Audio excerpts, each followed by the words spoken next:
नानक दास मुख ते जो बोले, नानक दास मुख ते जो बोले, नानक दास मुख ते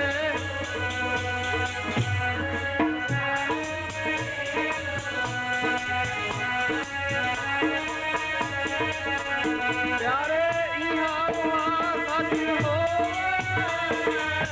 मांग ठाकुर अपने से जो मांग ठाकुर अपने से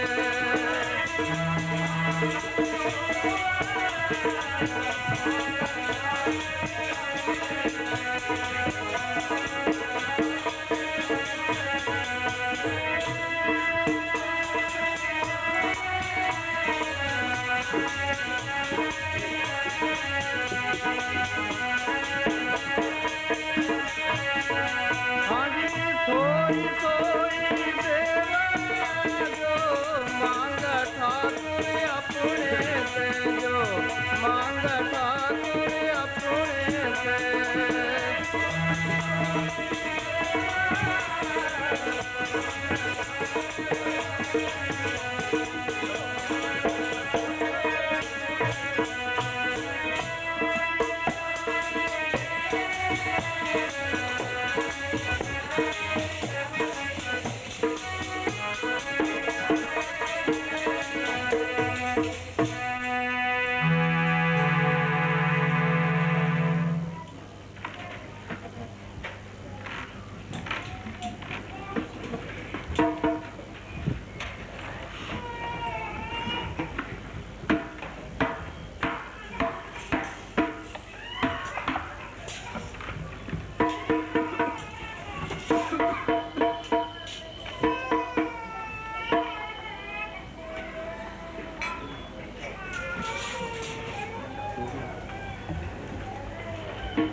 ਸ੍ਰੀ ਵਾਹਿਗੁਰੂ ਸਾਹਿਬ ਜੀਓ।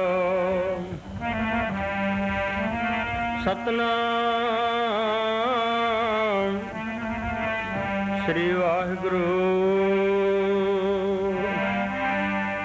ਮੰਗੋ ਰਾਮ ਤੇ ਇਕ ਦਾਨ, ਸਗਲ ਮਨੋਰਥ ਪੂਰਨ ਹੋਵੈ। ਸਿਮਰੋ ਤੁਮਰਾ ਨਾਮ, चरण तुम्हारे हृदय वसै। संतन का संग पावो, सो गगन मेहमाना व्यापै। आठ पहर गुण गावो, स्वास्थ्य व्यवस्था हर की सेवा। मध्य अंत प्रभ जापन, नानक रंग लगा परमेश्वर। बाहुड़ जन्म ना छापण, पीलै सखिए तू ता नाम महारास। पीलै सखिए नाम महारास। पीलै सखिए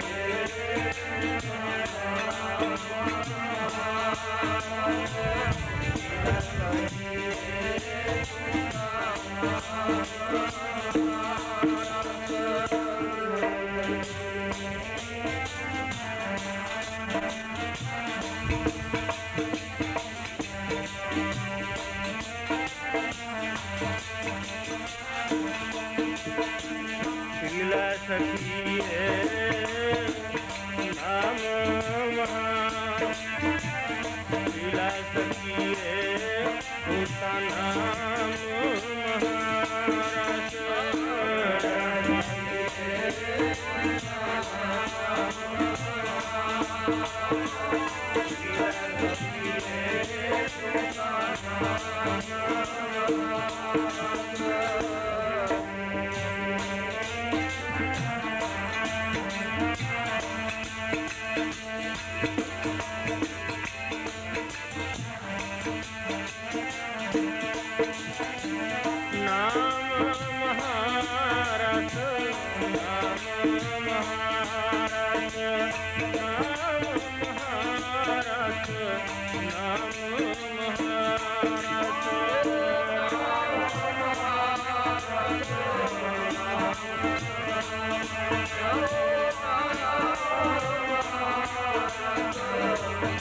फीका त्यागरी सखिए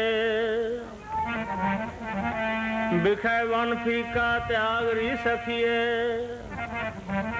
नाम महारस पियो बिन रस चाखे बुढ़ गई सगली सुखी न होवत जियो मान महत न सख्त ही काई साधा दासी थियो नानक से दर शोभावंते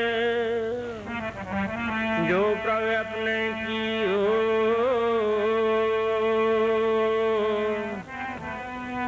पीला सखी पीला सखी पीला सखी नाम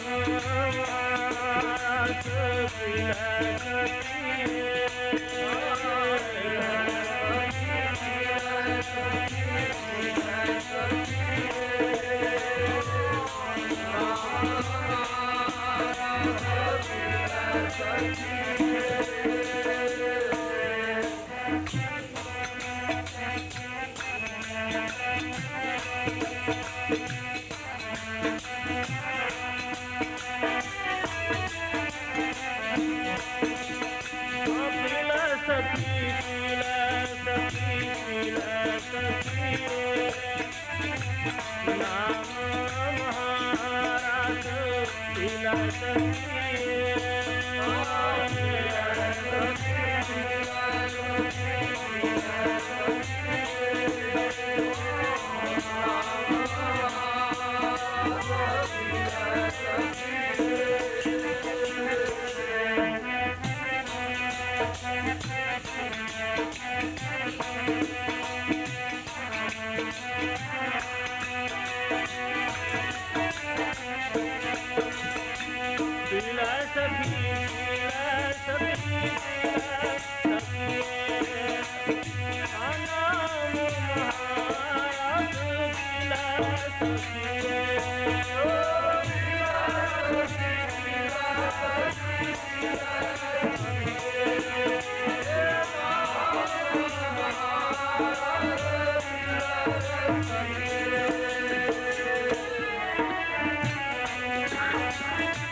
ਸਾਧ ਸੰਗਤ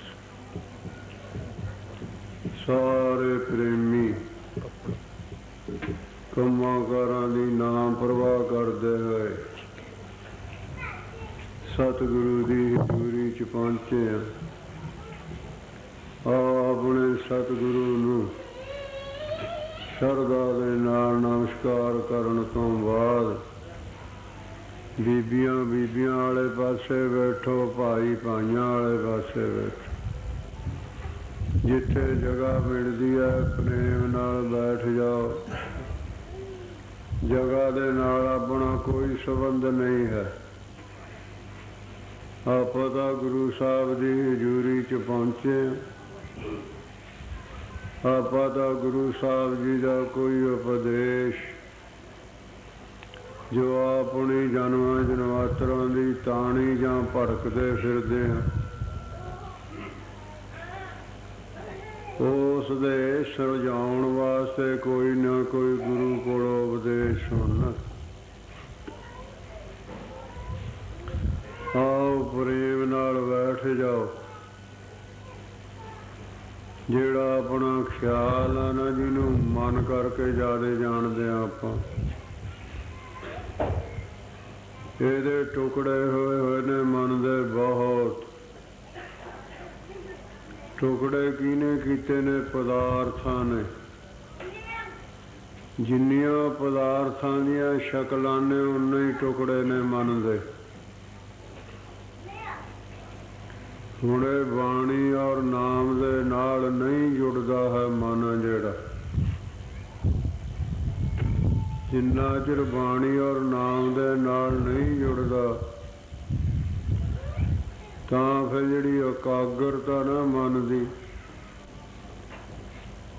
ਜਿਹਦੇ ਵਿੱਚ ਇਹਨੂੰ ਸੁਖ ਮਹਿਸੂਸ ਹੋਣਾ, ਜਿਵੇਂ ਇਹ ਹੁਣ ਪਦਾਰਥਾਂ ਦੇ ਵਿੱਚੋਂ ਸੁਖ ਮਹਿਸੂਸ ਕਰਦਾ। ਜਿਹੜਾ ਇਹ ਪਦਾਰਥਾਂ 'ਚੋਂ ਸੁਖ ਮਹਿਸੂਸ ਕਰਦਾ, ਇਹਦੀ ਅਗਿਆਨਤਾ।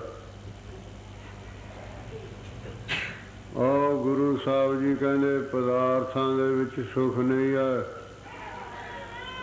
ਸੁਖ ਤਾਂ ਜਿਹਨੇ ਪਦਾਰਥ ਬਣਾਏ ਨੇ ਉਹਦੇ ਵਿੱਚ ਹੈ। ਦੱਸਿਆ ਵੀ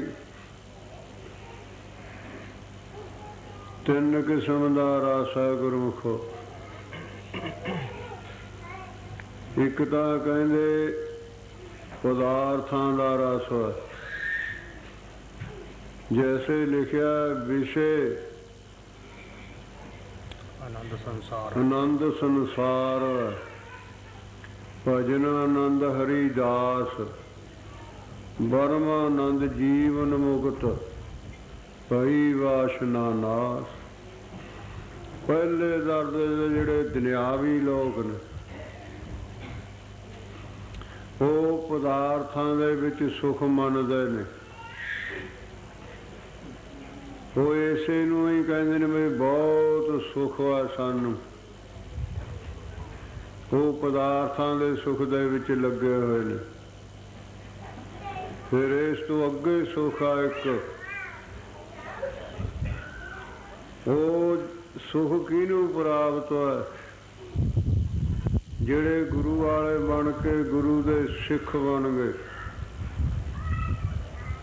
ਜਾਂ ਪਰਮੇਸ਼ਰ ਦੇ ਭਗਤ ਹਰੀਦਾਸ ਬਣ ਗਏ।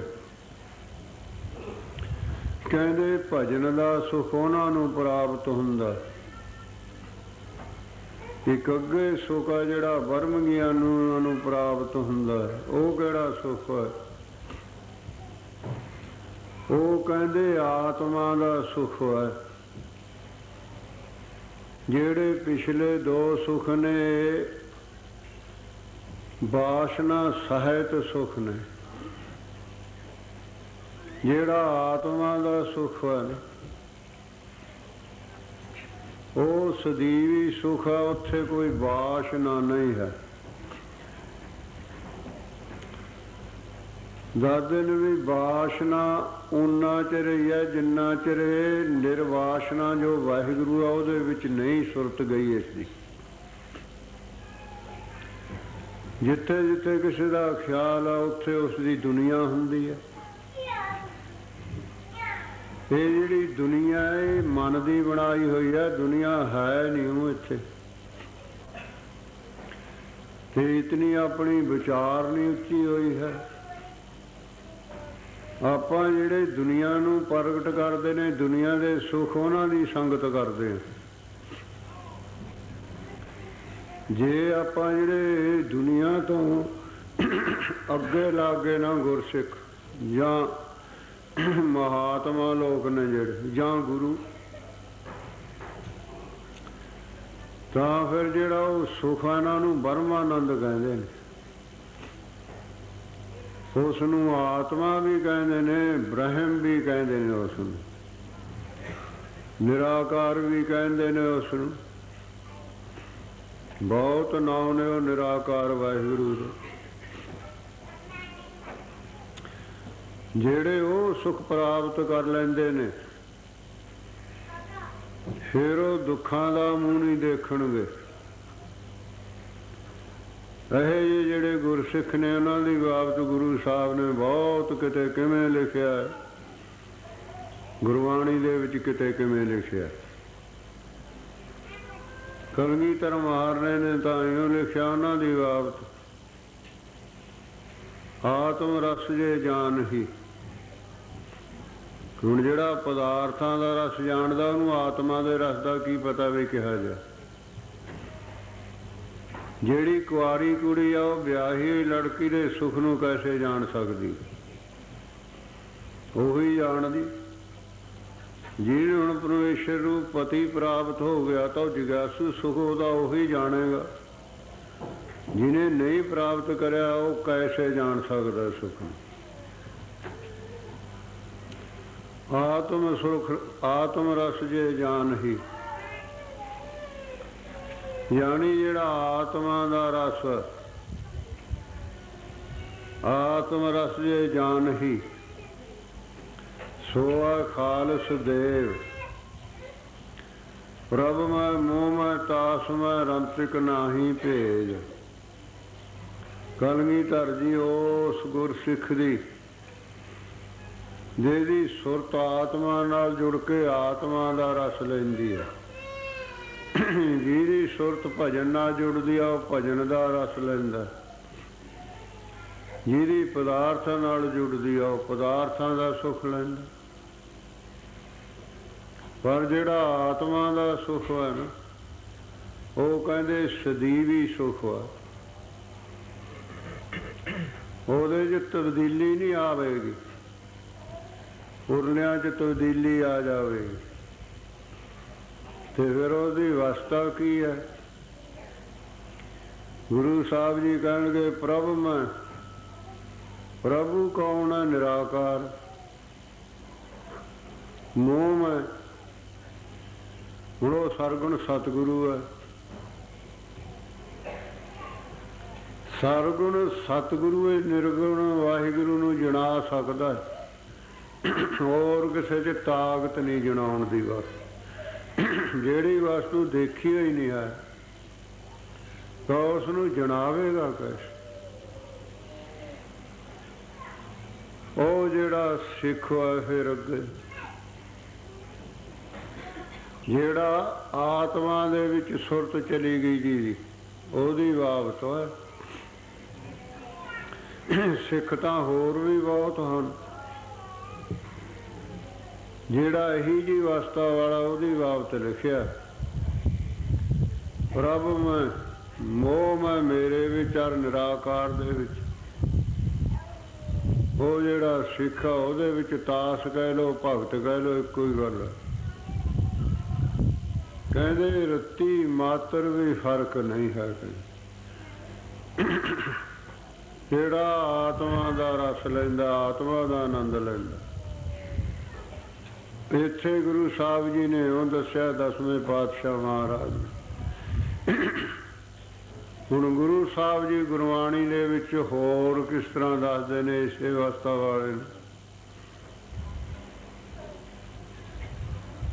ਗੁਰੂ ਸਾਹਿਬ ਜੀ ਉਪਦੇਸ਼ ਕਰਦੇ ਨੇ। ਸਿੱਖਾਂ ਨੇ ਬੇਨਤੀ ਕਰੀ, ਮਹਾਰਾਜ ਜੀ ਜਿਹੜੀ ਤੁਸੀਂ ਉਪਦੇਸ਼ ਕਰਦੇ ਹੋ ਬਈ ਉਹ ਇਹੋ ਜਿਹਾ ਸਿੱਖ ਹੁੰਦਾ ਹੈ, ਤੇ ਸਾਨੂੰ ਖੋਲ ਕੇ ਦੱਸੋ। ਜਿਹਨੂੰ ਨਾਮ ਨਾ ਵਿਸਰੇ ਨਾ, ਵੀ ਉਹ ਕਿਹਾ ਜਾ ਹੁੰਦਾ ਸਿੱਖ। ਗੁਰੂ ਸਾਹਿਬ ਜੀ ਉਹਨਾਂ ਨੂੰ ਜਣਾਉਂਦੇ ਨੇ ਸਿੱਖਾਂ ਨੂੰ, ਜਿਨ੍ਹਾਂ ਨਾ ਵਿਸਰੇ ਨਾਮ ਸੇਕ ਨੇਹਿਆ, ਕਿਹਾ ਜਾ ਉਹ। ਗੁਰੂ ਸਾਹਿਬ ਜੀ ਕਹਿੰਦੇ ਭੇਦ ਨਾ ਜਾਣੋ ਮੂਲ ਸਾਈਂ ਜਿਹਾ। ਕਹਿੰਦੇ ਜਿਹਨੂੰ ਪਰਮੇਸ਼ਰ ਦਾ ਨਾਮ ਨਹੀਂ ਨਾ ਵਿਸਰਦਾ। ਪਰਮੇਸ਼ਰ ਦੇ ਨਾਮ ਨੂੰ ਭੁਲਾਉਂਦਾ ਕੌਣ ਹੈ? ਪਦਾਰਥ ਭੁਲਾਉਂਦੇ ਨੇ ਗੁਰਮੁਖ। ਜ਼ਿਆਦਾ ਇਹ ਪਦਾਰਥਾਂ ਤੋਂ ਬਿਰਤੀ ਨੂੰ ਉਪਰਾਮ ਕਰਕੇ ਨਾਮ ਨਾਲ ਜੋੜੇਗਾ। ਫੇਰ ਇਸਦੀ ਜਿਹੜੀ ਅਵਸਥਾ ਨਾ, ਉਹਦੀ ਬਾਬਤ ਗੁਰੂ ਸਾਹਿਬ ਜੀ ਆਪਾਂ ਨੂੰ ਦੱਸਦੇ ਨੇ। ਕਹਿੰਦੇ ਉਸ ਦੇ ਵਿੱਚ ਪਰਮੇਸ਼ਰ ਦੇ ਵਿੱਚ ਰੱਤੀ ਮਾਤਰ ਫਰਕ ਨਹੀਂ ਹੈ। ਤਿੰਨ ਹਿੱਸਿਆਂ ਦੇ ਵਿੱਚ ਬੋਲਿਓ। ਪਹਿਲਾਂ ਜਥਾ ਬੋਲੇਗਾ, ਫਿਰ ਸਾਰੇ ਭਾਈ, ਫਿਰ ਸਾਰੀਆਂ ਬੀਬੀਆਂ। ਜਿਹੜਾ ਆਪਣਾ ਖਿਆਲ ਹੈ ਨਾ, ਮਨ ਜਿਹੜਾ ਅਜੇ ਵੀ ਪਦਾਰਥਾਂ ਨੂੰ ਕਲਪਦਾ ਹੈ,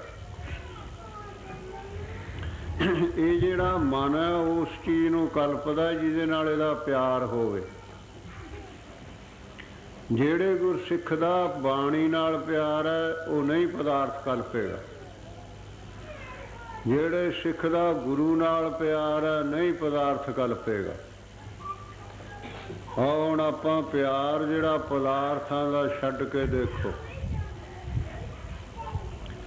ਤੇ ਨਾਮ ਨਾਲ ਪਿਆਰ ਔਰ ਗੁਰੂ ਨਾਲ ਪਿਆਰ, ਫਿਰ ਦੇਖੋ ਮਨ ਦੇ ਵਿੱਚ ਕੈਸੀ ਸ਼ਾਂਤੀ ਆਵੇਗੀ। ਮਨ ਆਪੇ ਹੀ ਗਵਾਹੀ ਦੇ ਦੇਵੇਗਾ ਅੰਦਰੋਂ, ਬਈ ਹਾਂ ਮੈਨੂੰ ਇਸ ਗੱਲ ਦਾ ਪਤਾ ਹੀ ਨਹੀਂ ਸੀ ਵੀ ਪਦਾਰਥਾਂ ਤੋਂ ਮੋੜ ਕੇ ਮਨ ਨੂੰ ਬਾਣੀ ਦੇ ਨਾਲ ਕਿਵੇਂ ਲਾਈਦਾ ਹੁੰਦਾ। ਪੜੋ ਪ੍ਰੇਮ ਦੇ ਨਾਲ। ਸਾਈਂ ਹੀ ਵਰਗੇ ਨੇ ਵਿਸਰੇ ਨਾ ਨਾਮ ਜਿਨ੍ਹਾਂ ਨੂੰ। ਸਾਈਂ ਹੀ ਵਰਗੇ ਨੇ ਵਿਸਰੇ ਨਾ ਨਾਮ ਜਿਨ੍ਹਾਂ ਨੂੰ। ਸਾਈਂ ਹੀ ਵਰਗੇ ਨੇ ਵਿਸਰੇ ਨਾ ਨਾਮ ਜਿਨ੍ਹਾਂ ਨੂੰ। ਸਾਈਂ ਹੀ ਵਰਗੇ ਨੇ ਵਿਸਰੇ ਨਾ ਨਾਮ ਜਿਨ੍ਹਾਂ ਨੂੰ।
ਵਿਸਰੇ ਨਾ ਨਾਮ ਜਨਾਂ ਨੂੰ, ਵਿਸਰੇ ਨਾ ਨਾਮ ਜਨਾਂ ਨੂੰ, ਵਿਸਰੇ ਨਾ ਨਾਮ ਜਨਾਂ ਨੂੰ, ਵਿਸਰੇ ਨਾ ਨਾਮ ਜਨਾਂ ਨੂੰ, ਵਿਸਰੇ ਨਾ ਨਾਮ ਜਨਾਂ ਨੂੰ, ਵਿਸਰੇ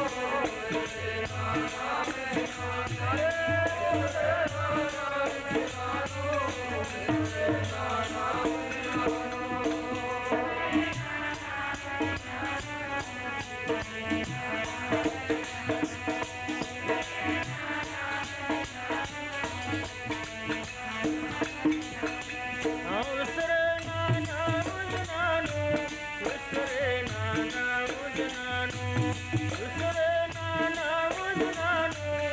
ਵਿਸਰੇ ਨਾ ਨਾਮ ਜਨਾਂ ਨੂੰ, ਵਿਸਰੇ ਨਾ ਨਾਮ ਜਨਾਂ ਨੂੰ।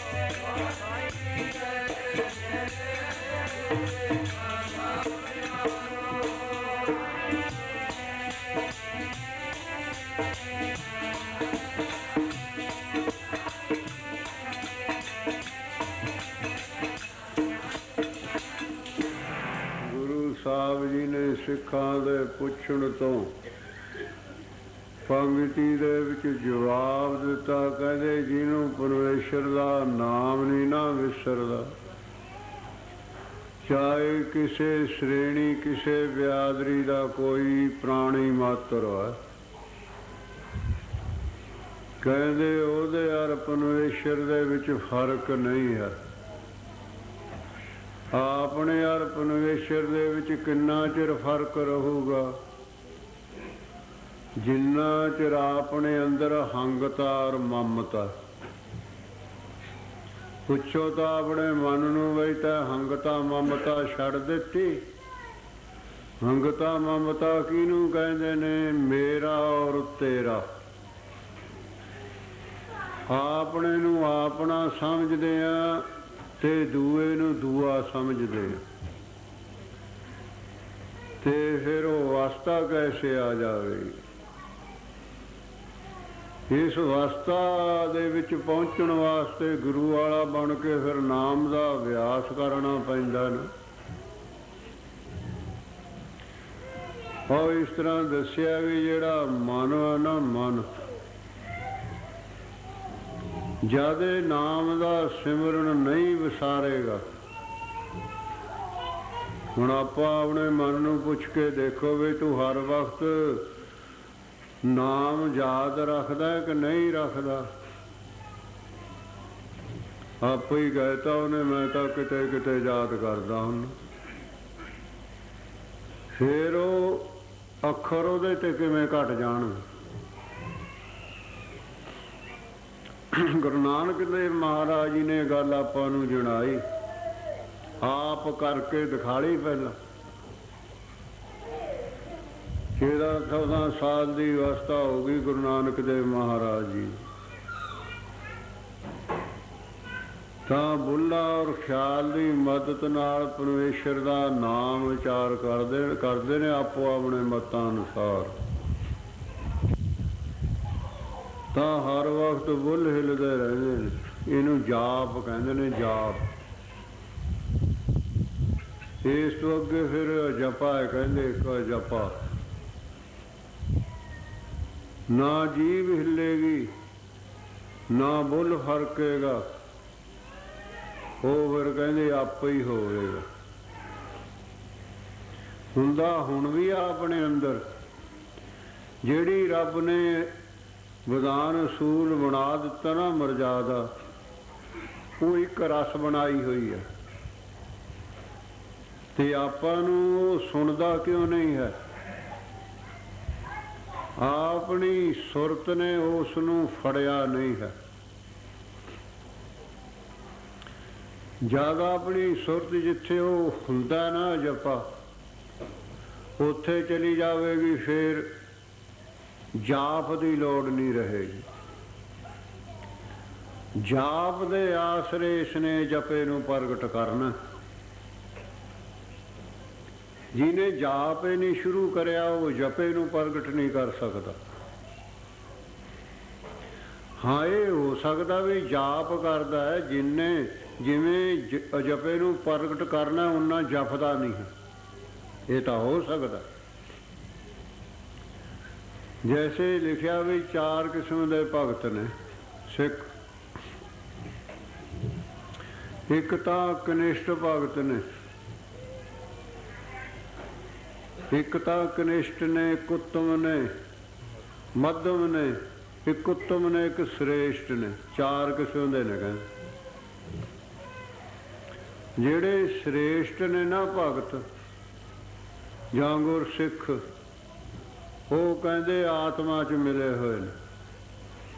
ਹੁਣ ਕਨਿਸ਼ਟ ਹੈ ਜਿਹੜਾ, ਉਹਦਾ ਮਨ ਨਹੀਂ ਨਾਮ ਨਾਲ ਲੱਗਦਾ। ਜੇ ਉਹਦਾ ਮਨ ਨਾਮ ਨਾਲ ਨਹੀਂ ਲੱਗਦਾ, ਜਿਹੜੇ ਕਨਿਸ਼ਟ ਦਰਜੇ ਦੇ ਵਿੱਚ ਨਹੀਂ ਆਏ, ਗੁਰੂ ਵਾਲੇ ਨਹੀਂ ਬਣੇ, ਉਹਨਾਂ ਦੇ ਨਾਲ ਉਹ ਕਰੋੜ ਦਰਜਾ ਚੰਗਾ। ਉਹ ਗਿਣਤੀ 'ਚ ਤਾਂ ਆ ਗਿਆ ਗੁਰਮੁਖ, ਉਹ ਗਿਣਤੀ ਦੇ ਵਿੱਚ। ਕੈਸੇ? ਇੱਕ ਕੋਈ ਮਹਾਤਮਾ ਪਿੱਪਲ ਦੇ ਹੇਠ ਬੈਠਾ ਤਪ ਕਰਦਾ ਸੀ, ਤਾਂ ਇੱਕ ਮਹਾਤਮਾ ਆਤਮਦਰਸ਼ੀ ਸੀ। ਰੋਜ਼ ਉਹ ਆਤਮਾ ਦੇ ਦੇਸ਼ ਦੇ ਵਿੱਚ ਜਾਂਦਾ ਸੀ, ਤਾਂ ਉਸ ਕੋਲ ਬੈਠ ਕੇ ਬਚਨ ਵਿਲਾਸ ਕਰਦਾ ਸੀ। ਉਸ ਨੇ ਉਸ ਨੂੰ ਪੁੱਛਿਆ ਬਈ ਤੂੰ ਪਰਮੇਸ਼ਰ ਦੇ ਦੇਸ਼ 'ਚ ਜਾਣਾ ਹੈ, ਤੂੰ ਮੇਰੀ ਬਾਬਤ ਪੁੱਛ ਕੇ ਆਈ ਪਰਮੇਸ਼ਰ ਨੂੰ ਬਈ ਮੈਂ ਪਰਮੇਸ਼ਰ ਦੇ ਦੇਸ਼ ਦੇ ਵਿੱਚ ਕਦ ਜਾਵਾਂਗਾ? ਕਹਿੰਦਾ ਚੰਗਾ, ਮੈਂ ਤੇਰੀ ਬਾਬਤ ਪੁੱਛ ਕੇ ਆਊਂਗਾ। ਚਲਿਆ ਗਿਆ। ਹੋਰ ਵੀ ਬਹੁਤ ਉੱਤੇ ਉਸ ਅਵਸਥਾ ਦੇ ਬੈਠੇ ਨੇ ਭਗਤ ਲੋਕ ਨੇ ਜਿਹੜੇ। ਤਾਂ ਫਿਰ ਉਸਨੇ ਪਰਮੇਸ਼ਰ ਨੂੰ ਪੁੱਛਿਆ ਵੀ ਮਹਾਰਾਜ ਜੀ, ਫਲਾਣੇ ਪਿੱਪਲ ਹੇਠ ਬੈਠਾ ਇੱਕ ਤਪੱਸੀ ਤਪ ਕਰਦਾ। ਉਹਨੇ ਮੈਨੂੰ ਪੁੱਛਿਆ ਵੀ ਤੂੰ ਪਰਮੇਸ਼ਰ ਨੂੰ ਪੁੱਛੀ ਬਈ ਮੈਂ ਕਦ ਪਰਮੇਸ਼ਰ ਦੇ ਦੇਸ਼ 'ਚ ਆਵਾਂਗਾ। ਜੋ ਨਿਰਾਕਾਰ ਸਰੂਪ ਹੈ ਪਰਮੇਸ਼ਰ ਦਾ, ਉਸ ਦਾ ਦਰਸ਼ਨ ਕਰਾਂਗਾ। ਪਰਮੇਸ਼ਰ ਨੇ ਦੱਸਿਆ। ਕਹਿਣ ਲੱਗੇ ਉਸ ਨੂੰ ਕਹਿ ਦੀ, ਆ ਜਿੰਨੇ ਪਿੱਪਲ ਦੇ ਪੱਤੇ ਨੇ ਨਾ, ਇੰਨੇ ਜਨਮ ਧਾਰ ਕੇ ਤਪੱਸਿਆ ਕਰੇਗਾ, ਫੇਰ ਤੂੰ ਮੇਰੇ ਦੇਸ਼ 'ਚ ਆਵੇਂਗਾ। ਤਾਂ ਉਹ ਆ ਗਿਆ ਸਾਧੂ ਜਿਹੜਾ ਪਰਮੇਸ਼ਰ ਦੇ ਦੇਸ਼ 'ਚ ਜਾਂਦਾ ਸੀ ਰੋਜ਼। ਕਹਿਣ ਲੱਗਾ ਮੇਰੀ ਬਾਬਤ ਪੁੱਛਿਆ ਪਰਮੇਸ਼ਰ ਨੂੰ? ਕਹਿੰਦਾ ਹਾਂ ਮੈਂ ਪੁੱਛਿਆ ਸੀ, ਉਹਨੇ ਮੈਨੂੰ ਦੱਸ ਦਿੱਤਾ। ਕੀ ਦੱਸਿਆ ਤੈਨੂੰ? ਕਹਿੰਦਾ ਇਉਂ ਦੱਸਿਆ ਵੀ ਆ ਜਿਹੜਾ ਪਿੱਪਲ ਖਾਨਾ ਨਾ, ਜਿੱਥੇ ਬੈਠਾ ਤੂੰ ਤਪੱਸਿਆ ਕਰਦਾ ਭਜਨ, ਜਾਂ ਇੰਨੇ ਜਨਮ ਧਾਰ ਕੇ ਤੂੰ ਤਪੱਸਿਆ ਕਰੇਗਾ ਨਾ, ਫੇਰ ਮੇਰੇ ਦੇਸ਼ 'ਚ ਆਵੇਂਗਾ। ਉਹ ਜਿਹੜਾ ਫਕੀਰ ਸੀ ਉੱਠ ਕੇ ਨੱਚਣ ਲੱਗ ਗਿਆ। ਉਹ ਜਿਹੜਾ ਪਰਮੇਸ਼ਰ ਦੇ ਦੇਸ਼ 'ਚੋਂ ਆਇਆ ਸੀ, ਉਹ ਕਹਿਣ ਲੱਗਾ ਫਕੀਰ ਸਾਈਂ ਤੂੰ ਨੱਚਣ ਕਿਉਂ ਲੱਗ ਗਿਆ ਬਈ? ਤੈਂ ਤਾਂ ਇਤਨੇ ਜਨਮ ਧਾਰਨੇ ਨੇ ਜਿੰਨੇ ਪਿੱਪਲ ਦੇ ਪੱਤੇ ਨੇ। ਉਹ ਕਹਿੰਦਾ ਮੈਂ ਤਾਂ ਨੱਚਦਾ, ਮੈਂ ਗਿਣਤੀ 'ਚ ਆ ਗਿਆ। ਗਿਣਤੀ 'ਚ ਤਾਂ ਆ ਗਿਆ ਨਾ ਮੈਂ। ਉਹ ਜਿਹੜਾ ਕਨਿਸ਼ਟ ਭਗਤ ਹੈ, ਗੁਰਸਿੱਖ ਹੈ, ਉਹ ਗੁਰੂ ਵਾਲਾ ਬਣ ਕੇ ਭਜਨ ਕਰਨ ਲੱਗ ਗਿਆ, ਭਾਵੇਂ ਮਨ ਨਹੀਂ ਲੱਗਦਾ, ਗਿਣਤੀ 'ਚ ਤਾਂ ਆ ਗਿਆ ਨਾ। ਫਿਰ ਜਦੋਂ ਕਰੀ ਜਾਵੇਗਾ ਇਹ ਵਿਆਸ ਹੁੰਦਾ। ਜਿਵੇਂ ਬੱਚੇ ਪੜ੍ਹਨ ਲੱਗਦੇ ਨੇ, ਪੜ੍ਹੀ ਜਾਣ ਜਮਾਤਾਂ 'ਚੋਂ ਅੱਗੇ ਚਲੇ ਜਾਂਦੇ ਨੇ, ਹੌਲੀ ਹੌਲੀ ਐਮ.ਏ 'ਚ ਚਲੇ ਜਾਂਦੇ। ਜੇ ਵਿਚਾਲੇ ਹੀ ਛੱਡ ਦੇਣ ਤਾਂ ਫਿਰ ਜਿਹੜੀ ਅਵਸਥਾ ਐਮ.ਏ ਦੀ ਡਿਗਰੀ ਦੀ ਪੜ੍ਹਾਈ ਦੀ ਅਖੀਰ ਆ, ਉਹ ਕਿਵੇਂ ਆਵੇਗੀ? ਭਜਨ ਦਾ ਅਖੀਰ ਕੀ ਆ? ਆਤਮਾ, ਜਿੱਥੋਂ ਇਹ ਵਿਛੜਾ ਜੀਵ ਹੈ, ਜਿਹੜੀ ਰੂਹ, ਇਸ ਦਾ ਦੇਸ਼ ਹੈ, ਇਸਨੇ ਉੱਥੇ ਚਲਿਆ ਜਾਣਾ। ਆਓ ਜਦ ਇਹ ਕਨਿਸ਼ਟ ਭਰਤ ਭਜਨ ਕਰਦਾ, ਮਨ ਨਹੀਂ ਲੱਗਦਾ, ਨਾ ਲੱਗੇ। ਪਰ ਜਿਹੜਾ ਨਿਤਨੇਮ ਹੈ ਨਾ, ਗੁਰੂ ਨੇ ਦੱਸ ਦਿੱਤਾ, ਜਾਂ ਪੰਜ ਪਿਆਰੇ ਦੱਸਦੇ ਨੇ। ਪਹਿਲਾਂ ਤਾਂ ਕਲਗੀਧਰ ਮਹਾਰਾਜ ਨੇ ਜੋ ਗੁਰੂ ਘਰ ਦੀ ਮਰਜ਼ਾਦਾ ਸਾਰੀ ਪੰਜਾਂ ਪਿਆਰਿਆਂ ਨੂੰ ਦੱਸੀ ਸੀ। ਉਹ ਕਲਗੀਧਰ ਮਹਾਰਾਜ ਦੀ ਦੱਸੀ ਹੋਈ ਮਰਜ਼ਾਦਾ ਉਹ ਪੰਜ ਪਿਆਰੇ ਹੁਣ ਅੱਗੇ ਪਸੀਨੇ ਪਸੀਨੇ ਦੱਸਦੇ ਆਉਂਦੇ ਨੇ ਸਿੱਖਾਂ ਨੂੰ। ਆਓ ਜੋ ਦੱਸ ਦਿੱਤਾ ਨਾ ਗੁਰਸਿੱਖਾਂ ਨੇ, ਫਿਰ ਕਹਿੰਦੇ ਉਹ ਨਾ ਛੱਡੇ। ਜਿਹੜਾ ਖੰਡੇ ਦਾ ਅੰਮ੍ਰਿਤ ਛਕਦਾ ਤਾਂ ਫਿਰ ਪੰਜ ਪਿਆਰੇ, ਜਿਵੇਂ ਕਲਗੀਧਰ ਮਹਾਰਾਜ ਜੀ ਨੇ, ਉਹਨਾਂ ਪੰਜਾਂ ਪਿਆਰਿਆਂ ਨੂੰ ਭਾਈ ਪੰਜਾਂ ਦਾ ਬਾਣੀਆਂ ਦਾ ਪਾਠ ਰੋਜ਼ ਕਰਨਾ। ਫਿਰ ਰਸ ਦਾ ਸ਼ਾਮ ਨੂੰ ਫਿਰ ਕੀਰਤਨ ਸੋਹਲੇ ਦਾ ਪੈਣ, ਇਸ ਤਰ੍ਹਾਂ ਦਾ ਹੋਰ ਬਹੁਤ ਬਾਣੀਆਂ ਨੇ। ਜਾਣੀ ਨਿਤਨੇਮ ਦੇ ਵਿੱਚ ਆ ਗਿਆ। ਨਿਤਨੇਮ ਕਿਹਨੂੰ ਕਹਿੰਦੇ? ਜਿਹੜਾ ਰੋਜ਼ ਕਰਨਾ ਹੋਵੇ। ਜਿਵੇਂ ਅਵਤਾਰ ਨੇ, ਇੱਕ ਨਿੱਤ ਅਵਤਾਰ ਹੈ, ਉਹ ਕਹਿੰਦੇ ਰੋਜ਼ ਹੀ ਰਹਿੰਦਾ, ਆਪ ਵੀ ਹੈਗਾ, ਪਿੱਛੇ ਵੀ ਸੀਗਾ, ਅੱਗੇ ਨੂੰ ਵੀ ਹੋਵੇਗਾ। ਜਿਹੜੇ ਅਗਲੇ ਅਵਤਾਰ ਨੇ ਉਹ ਨਹੀਂ ਹੁਣ ਹਨ। ਦੇਖ ਲਓ ਕਿਤਨੇ ਅਵਤਾਰ ਨੇ, ਦੱਸਤਾ ਪਹਿਲਾਂ ਆਪਣੇ ਹੀ ਹੋਏ ਨੇ ਗੁਰੂ ਸਾਹਿਬ। ਉਹ ਟਾਈਮ ਨਾਲ ਆਉਂਦੇ ਨੇ। ਪਰ ਜਿਹੜਾ ਨਿੱਤ ਹੈ, ਨਿੱਤ ਕੌਣ ਹੈ? ਬ੍ਰਹਮ ਗਿਆਨੀ ਸਿੱਖ ਹਮੇਸ਼ਾ ਰਹਿੰਦੇ ਨੇ। ਜਾਂ ਤਤਵੇ ਤੇ ਮਹਾਂਪੁਰਸ਼ ਨਿੱਤ ਅਵਤਾਰ ਨੇ, ਹਮੇਸ਼ਾ ਰਹਿੰਦੇ ਨੇ। ਉਹ ਇਸ ਤਰ੍ਹਾਂ ਨਿਤਨੇਮ ਹੈ ਜਿਹੜਾ ਛੱਡਣਾ ਨਹੀਂ। ਮਨ ਲੱਗੇ ਨਾ ਲੱਗੇ। ਜਿਵੇਂ ਅੱਗੇ ਜਿਹੜੇ ਲੋਕ ਹੁੰਦੇ ਸਨ, ਜਦ ਖੂਹ ਚੋਂ ਡੋਲ ਕੱਢਦੇ ਸੀ, ਭੌਣੀਆਂ ਨਹੀਂ ਹੁੰਦੀਆਂ ਸਨ। ਦੇਖ ਲਓ ਕਿੰਨਾ ਸਾਦਾ ਜ਼ਮਾਨਾ ਹੁੰਦਾ ਸੀ। ਤਾਂ ਫਿਰ ਜਿਹੜੀ ਖੂਹ ਦੀ ਮੌਣ ਹੁੰਦੀ ਸੀ ਨਾ, ਉਹ ਡੋਲ ਨੂੰ ਬੰਨ੍ਹੀ ਹੁੰਦੀ ਸੀ ਲੱਜ। ਉਹ ਫਿਰ ਲੱਜ ਫਰਾਉਂਦੇ ਸੀ, ਪਾਣੀ ਕੱਢਦੇ ਸੀ। ਉਹ ਜਿਹੜਾ ਚੂਨਾ ਸੀ, ਚੂਨਾ, ਪੱਕੀਆਂ ਇੱਟਾਂ, ਤੇ ਉਹ ਲੱਜ ਜਿਹੜੀ ਹੁੰਦੀ ਸੀ ਰੋਜ਼ ਘਸਦੀ ਸੀ। ਉਹ ਚੂਨਿਆਂ ਇੱਟਾਂ ਦੇ ਨਾਲ ਉਹਦੇ ਵਿੱਚ ਖਾਲੀ ਪਾ ਦਿੰਦੀ ਰੋਜ਼। ਔਰ ਇਸੇ ਤਰ੍ਹਾਂ ਹੀ ਜਦ ਰੋਜ਼ ਗੁਰਬਾਣੀ ਜਾਂ ਜਿਤਨੀਆਂ ਮਾਲਾ ਦੱਸੀਆਂ ਨੇ ਵੀ ਮੂਲ ਮੰਤਰ ਦੀਆਂ, ਵਾਹਿਗੁਰੂ ਮੰਤਰ ਦੀਆਂ, ਬਿਲਾ ਨਾਗਾ ਉਹਨਾਂ ਨੂੰ ਫੇਰਦਾ ਰਹੇ, ਤਾਂ ਫਿਰ ਉਹ ਜਿਵੇਂ ਲੱਜ ਘਾਸਾ ਪਾਉਂਦੀ ਹੈ ਨਾ, ਐ ਮਨ ਦੇ ਵਿੱਚ ਘਾਸਾ ਪੈਣਾ ਸ਼ੁਰੂ ਹੋ ਜਾਏਗਾ। ਫਿਰ ਇਹ ਟਿਕਣ ਲੱਗ ਜਾਵੇਗਾ, ਟਿਕਣ ਹੌਲੀ ਹੌਲੀ ਫਿਰ ਅਗਲੇ ਦਰਜੇ ਦਾ ਅਧਿਕਾਰੀ ਹੋ ਜਾਵੇਗਾ। ਮਾਧਵ ਜਿਹਨੂੰ ਕਹਿੰਦੇ ਨੇ। ਮਾਧਵ ਦਾ ਭਾਵ ਕੀ ਹੈ? ਕਦੇ ਮਨ ਲੱਗ ਗਿਆ, ਕਦੇ ਬਾਹਰ ਨੂੰ ਭੱਜ ਗਿਆ, ਫਿਰ ਲੱਗ ਗਿਆ, ਫਿਰ ਪਦਾਰਥਾਂ ਨੂੰ ਭੱਜ ਗਿਆ। ਇਸ ਤਰ੍ਹਾਂ ਦੇ ਨਾਲ ਇੱਥੇ ਫਿਰ ਜੁਗਤੀ ਦੱਸ ਦਿੰਦੇ ਨੇ ਗੁਰੂ ਸਾਹਿਬ ਜੀ। ਗੁਰੂ ਸਾਹਿਬ ਜੀ ਕੀ ਜੁਗਤੀ ਦੱਸਦੇ ਨੇ ਆਪਾਂ ਨੂੰ? ਮਨ ਹੀ ਨਾਲ ਝਗੜਾ, ਮਨ ਹੀ ਨਾਲ ਸੱਥ। ਫਿਰ ਉੱਥੇ ਕਹਿੰਦੇ ਗੁਰਸਿੱਖ ਨੇ ਮਨ ਦੇ ਨਾਲ ਝਗੜਾ ਕਰਨਾ ਸ਼ੁਰੂ ਕਰ ਦੇਣਾ। ਜਿਆਦੇ ਟਿਕਦਾ ਨਹੀਂ, ਇਸ ਨੂੰ ਰੋਹਬ ਦੇ ਨਾਲ ਉੱਧਰੋਂ ਰੋਕਣਾ। ਫਿਰ ਇਹ ਹੌਲੀ ਹੌਲੀ ਰੁਕਣਾ ਸ਼ੁਰੂ। ਜੇ ਨਹੀਂ ਰੋਕਾਂਗੇ, ਨਹੀਂ ਰੁਕਦਾ ਹੈ। ਜੁਗਤੀ ਦੁਆਰਾ ਇਸਨੇ ਰੁਕਣਾ, ਐਵੇਂ ਨਹੀਂ ਰੁਕਣਾ ਹੈ। ਗੁਰੂ ਸਾਹਿਬ ਨੇ ਜੁਗਤੀਆਂ ਦੱਸੀਆਂ ਹੋਈਆਂ ਨੇ। ਫਿਰ ਜਿਨ੍ਹਾਂ ਨੇ ਕਮਾਈਆਂ ਨੇ ਉਹਨਾਂ ਦੁਆਰਾ ਫਿਰ ਅੱਗੇ ਇਸ ਤਰ੍ਹਾਂ ਦੇ ਨਾਲ ਦੱਸਿਆ। ਫਿਰ ਇਹਦਾ ਮਨ ਕਿਤੇ ਟਿਕਦਾ, ਕਿਤੇ ਨਹੀਂ ਟਿਕਦਾ। ਜਦ ਨਹੀਂ ਟਿਕਦਾ ਫਿਰ ਉਹਨੂੰ ਲਾਣਤਾਂ ਪਾਉਣੀਆਂ ਨੇ।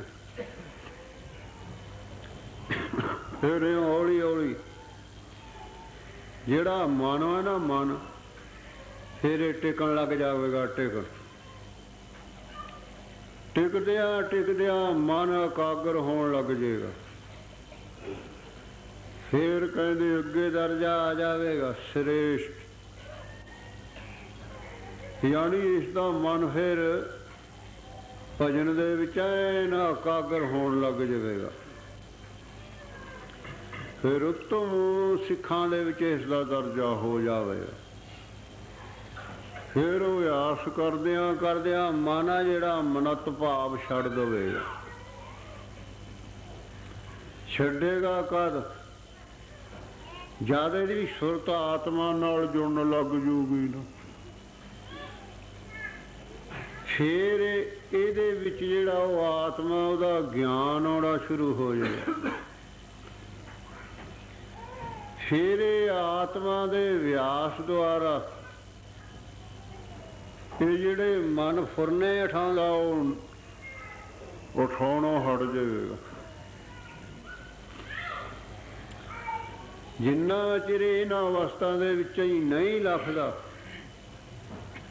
ਕਦੇ ਆਤਮਾ ਦੇ ਦੇਸ਼ ਦੇ ਵਿੱਚ ਨਹੀਂ ਜਾ ਸਕਦਾ ਹੈ। ਤਾਂ ਹੀ ਦੱਸਿਆ ਨਾ ਵੀ ਜਦ ਇਹਨੂੰ ਗਿਆਨ ਹੋਵੇ, ਗਿਆਨ ਦੇ ਆਸਰੇ ਇਸ ਦੀ ਜਿਹੜੀ ਵਾਸ਼ਨਾ ਨਾ, ਜਿਹਨੂੰ ਆਪਾਂ ਫੁਰਨਾ ਕਹਿੰਦੇ ਹਾਂ, ਤਤ ਗਿਆਨ। ਤਤ ਕਿਹਨੂੰ ਕਹਿੰਦੇ ਨੇ? ਨਿਰਾਕਾਰ ਵਾਹਿਗੁਰੂ ਨੂੰ ਕਹਿੰਦੇ ਨੇ ਤਤ ਗਿਆਨ। ਗਿਆਨ ਕਿਹਨੂੰ ਹੋਣਾ ਹੈ? ਮਨ ਨੂੰ। ਗਿਆਨ ਸਰੀਰ ਨੂੰ ਤਾਂ ਨਹੀਂ ਹੋਣਾ। ਕਿਸੇ ਨੂੰ ਸਰੀਰ ਨੂੰ ਵੀ ਗਿਆਨ ਹੋਇਆ ਨਹੀਂ, ਸਰੀਰ ਦੇ ਸੰਬੰਧ ਕਰਕੇ ਮਨ ਨੂੰ ਗਿਆਨ ਹੋਣਾ। ਜਦ ਮਨ ਨੂੰ ਤੱਤ ਦਾ ਗਿਆਨ ਹੋ ਜਾਵੇਗਾ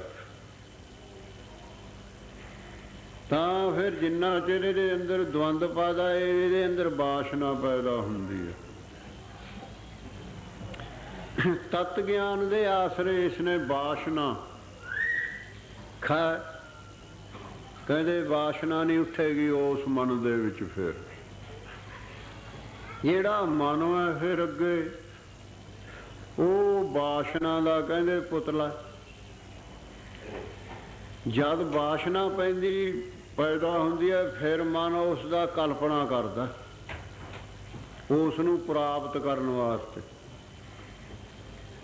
ਜੇ ਵਾਸ਼ਨਾ ਹੀ ਨਹੀਂ ਫਿਰ ਮਨ ਕਲਪਨਾ ਕੈਸੇ ਕਰੇਗਾ? ਇਹ ਸ੍ਰੇਸ਼ਟ ਭਜਨ ਕਰਨ ਵਾਲਿਆਂ ਦੀ ਅਵਸਥਾ ਹੈ। ਤਤ ਗਿਆਨ ਵਾਸ਼ਨਾ ਖਾਏ ਮਨੋਨਾਥ। ਫਿਰ ਕਹਿੰਦੇ ਉਹ ਜੀਵਨ ਮੁਕਤ ਹੋ ਜਾਂਦਾ ਹੋਵੇਗਾ। ਕਨਿਸ਼ਟ ਤੋਂ ਹੀ ਸਾਰੀ ਗੱਲ ਪ੍ਰਾਪਤ ਕਨਿਸ਼ਟ ਤੋਂ ਸ਼ੁਰੂ ਹੋਣੀ ਹੈ। ਆਓ ਜਿੰਨਾ ਚਿਰ ਇਹ ਭਜਨ ਨਹੀਂ ਕਰਦਾ ਨਾ, ਗੁਰੂ ਵਾਲਾ ਨਹੀਂ ਬਣਦਾ, ਕਿਸੇ ਮਤ ਦਾ ਚਾਹੇ ਕੋਈ ਪ੍ਰੇਮੀਆ, ਕਦੇ ਪਰਮੇਸ਼ਰ ਨੂੰ ਪ੍ਰਾਪਤ ਨਹੀਂ ਕਰ ਸਕਦਾ। ਆਓ ਦੁਨੀਆ ਦੇ ਵਿੱਚ 2.5 ਮਾਵਾਂ ਮੰਨੀਆਂ ਨੇ। 2.5 ਕਹਿੰਦੇ ਇੱਕ ਤਾਂ ਗੋਪੀ ਚੰਦ ਰਾਜੇ ਦੀ ਮਾਤਾ ਹੋਈ ਆ ਮੈਨਾਵੰਤੀ। ਮਾਤਾ ਉਸ ਨੂੰ ਕਹਿੰਦੇ ਨੇ ਜਿਹੜੀ ਆਪਣੇ ਬੱਚੇ ਨੂੰ ਪਰਮੇਸ਼ਰ ਦੇ ਮਿਲਣ ਦਾ ਉਪਦੇਸ਼ ਕਰੇ। ਜੇ ਪਦਾਰਥਾਂ ਦਾ ਉਪਦੇਸ਼ ਕਰਦੀ ਆ ਉਹ ਮਾਤਾ ਨਹੀਂ ਹੈ ਗੁਰਮੁਖੋ। ਪੜੋ ਪ੍ਰੇਮ ਦੇ ਨਾਲ। ਤਨ ਤਨ ਨੇ ਜਣੇਂਦੀਆਂ ਜਿਨ੍ਹਾਂ ਦੇ ਬੱਚੇ ਨਾਮ ਜਪਦੇ। ਤਨ ਤਨ ਨੇ ਜਣੇਂਦੀਆਂ ਜਿਨ੍ਹਾਂ ਦੇ ਪੁੱਤਰ ਨਾਮ ਜਪਦੇ।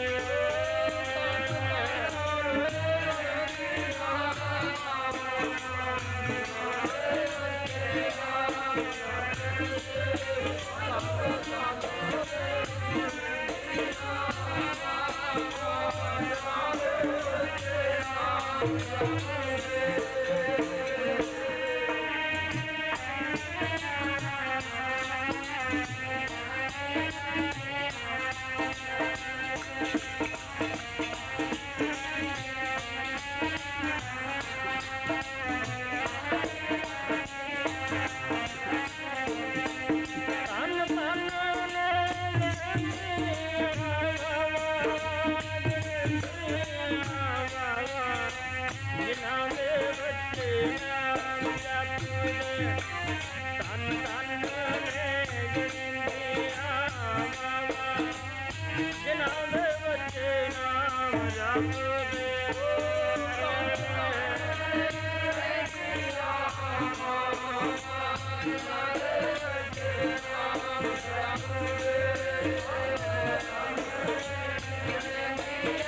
ਵਡਿਆਈ ਕੌਣ ਦਿੰਦਾ?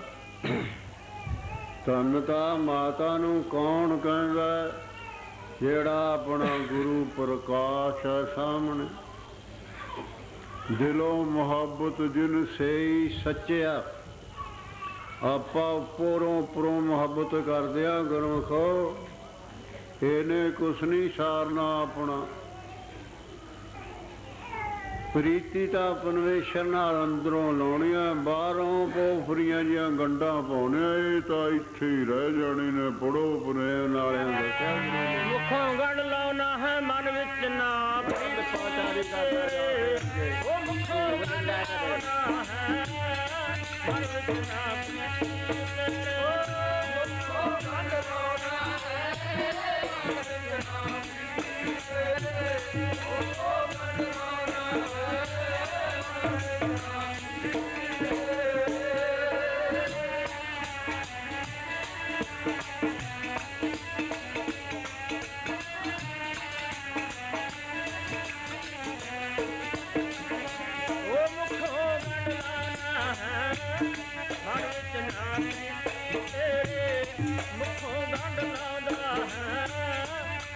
ਨਾ ਪ੍ਰੀਤੀ ਤੇਰੇ ਮੁਖੋਂ ਮੰਗਵਾਉਣਾ ਹੈ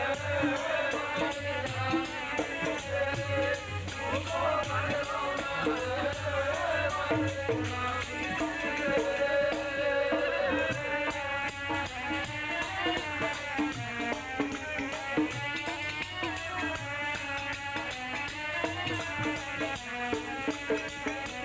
ਮਨ ਵਿੱਚ ਨਾ ਪ੍ਰੀਤੀ ਤੇਰੇ ਮਨ ਵਿੱਚ ਨਾ ਪ੍ਰੀਤੀ ਤੇਰੇ ਉਹ ਮਨ ਵਿੱਚ ਨਾ ਪ੍ਰੀਤੀ ਤੇਰੇ ਮਨ ਵਿੱਚ ਨਾ ਪ੍ਰੀਤੀ ਤੇਰੇ ਮਨ ਵਿੱਚ ਨਾ ਪ੍ਰੀਤੀ ਤੇਰੇ ਮਨ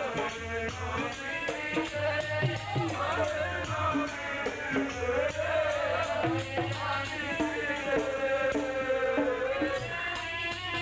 ਤੇਰੇ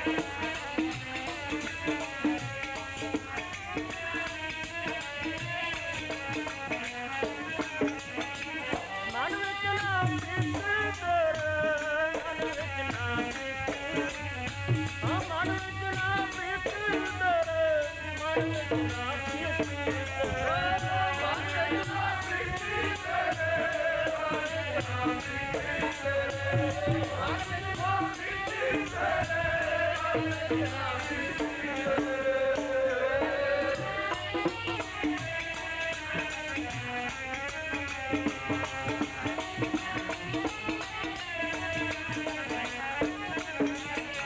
ਉਹ ਮੁਖੋਂ ਗੰਢ ਲਾਉਣਾ ਹੈ ਮਨ ਵਿੱਚ ਨਾ ਪ੍ਰੀਤੀ ਤੇਰੇ ਮੁਖੋਂ ਗੰਢ ਲਾਉਣਾ ਹੈ ਮਨ ਵਿੱਚ ਨਾ ਪ੍ਰੀਤੀ ਤੇਰੇ ਮੁਖੋਂ ਗੰਢ ਲਾਉਣਾ ਹੈ ਮਨ ਵਿੱਚ ਨਾ ਪ੍ਰੀਤੀ ਤੇਰੇ ਮੁਖੋਂ ਗੰਢ ਲਾਉਣਾ ਹੈ ਮਨ ਵਿੱਚ ਨਾ ਪ੍ਰੀਤੀ ਤੇਰੇ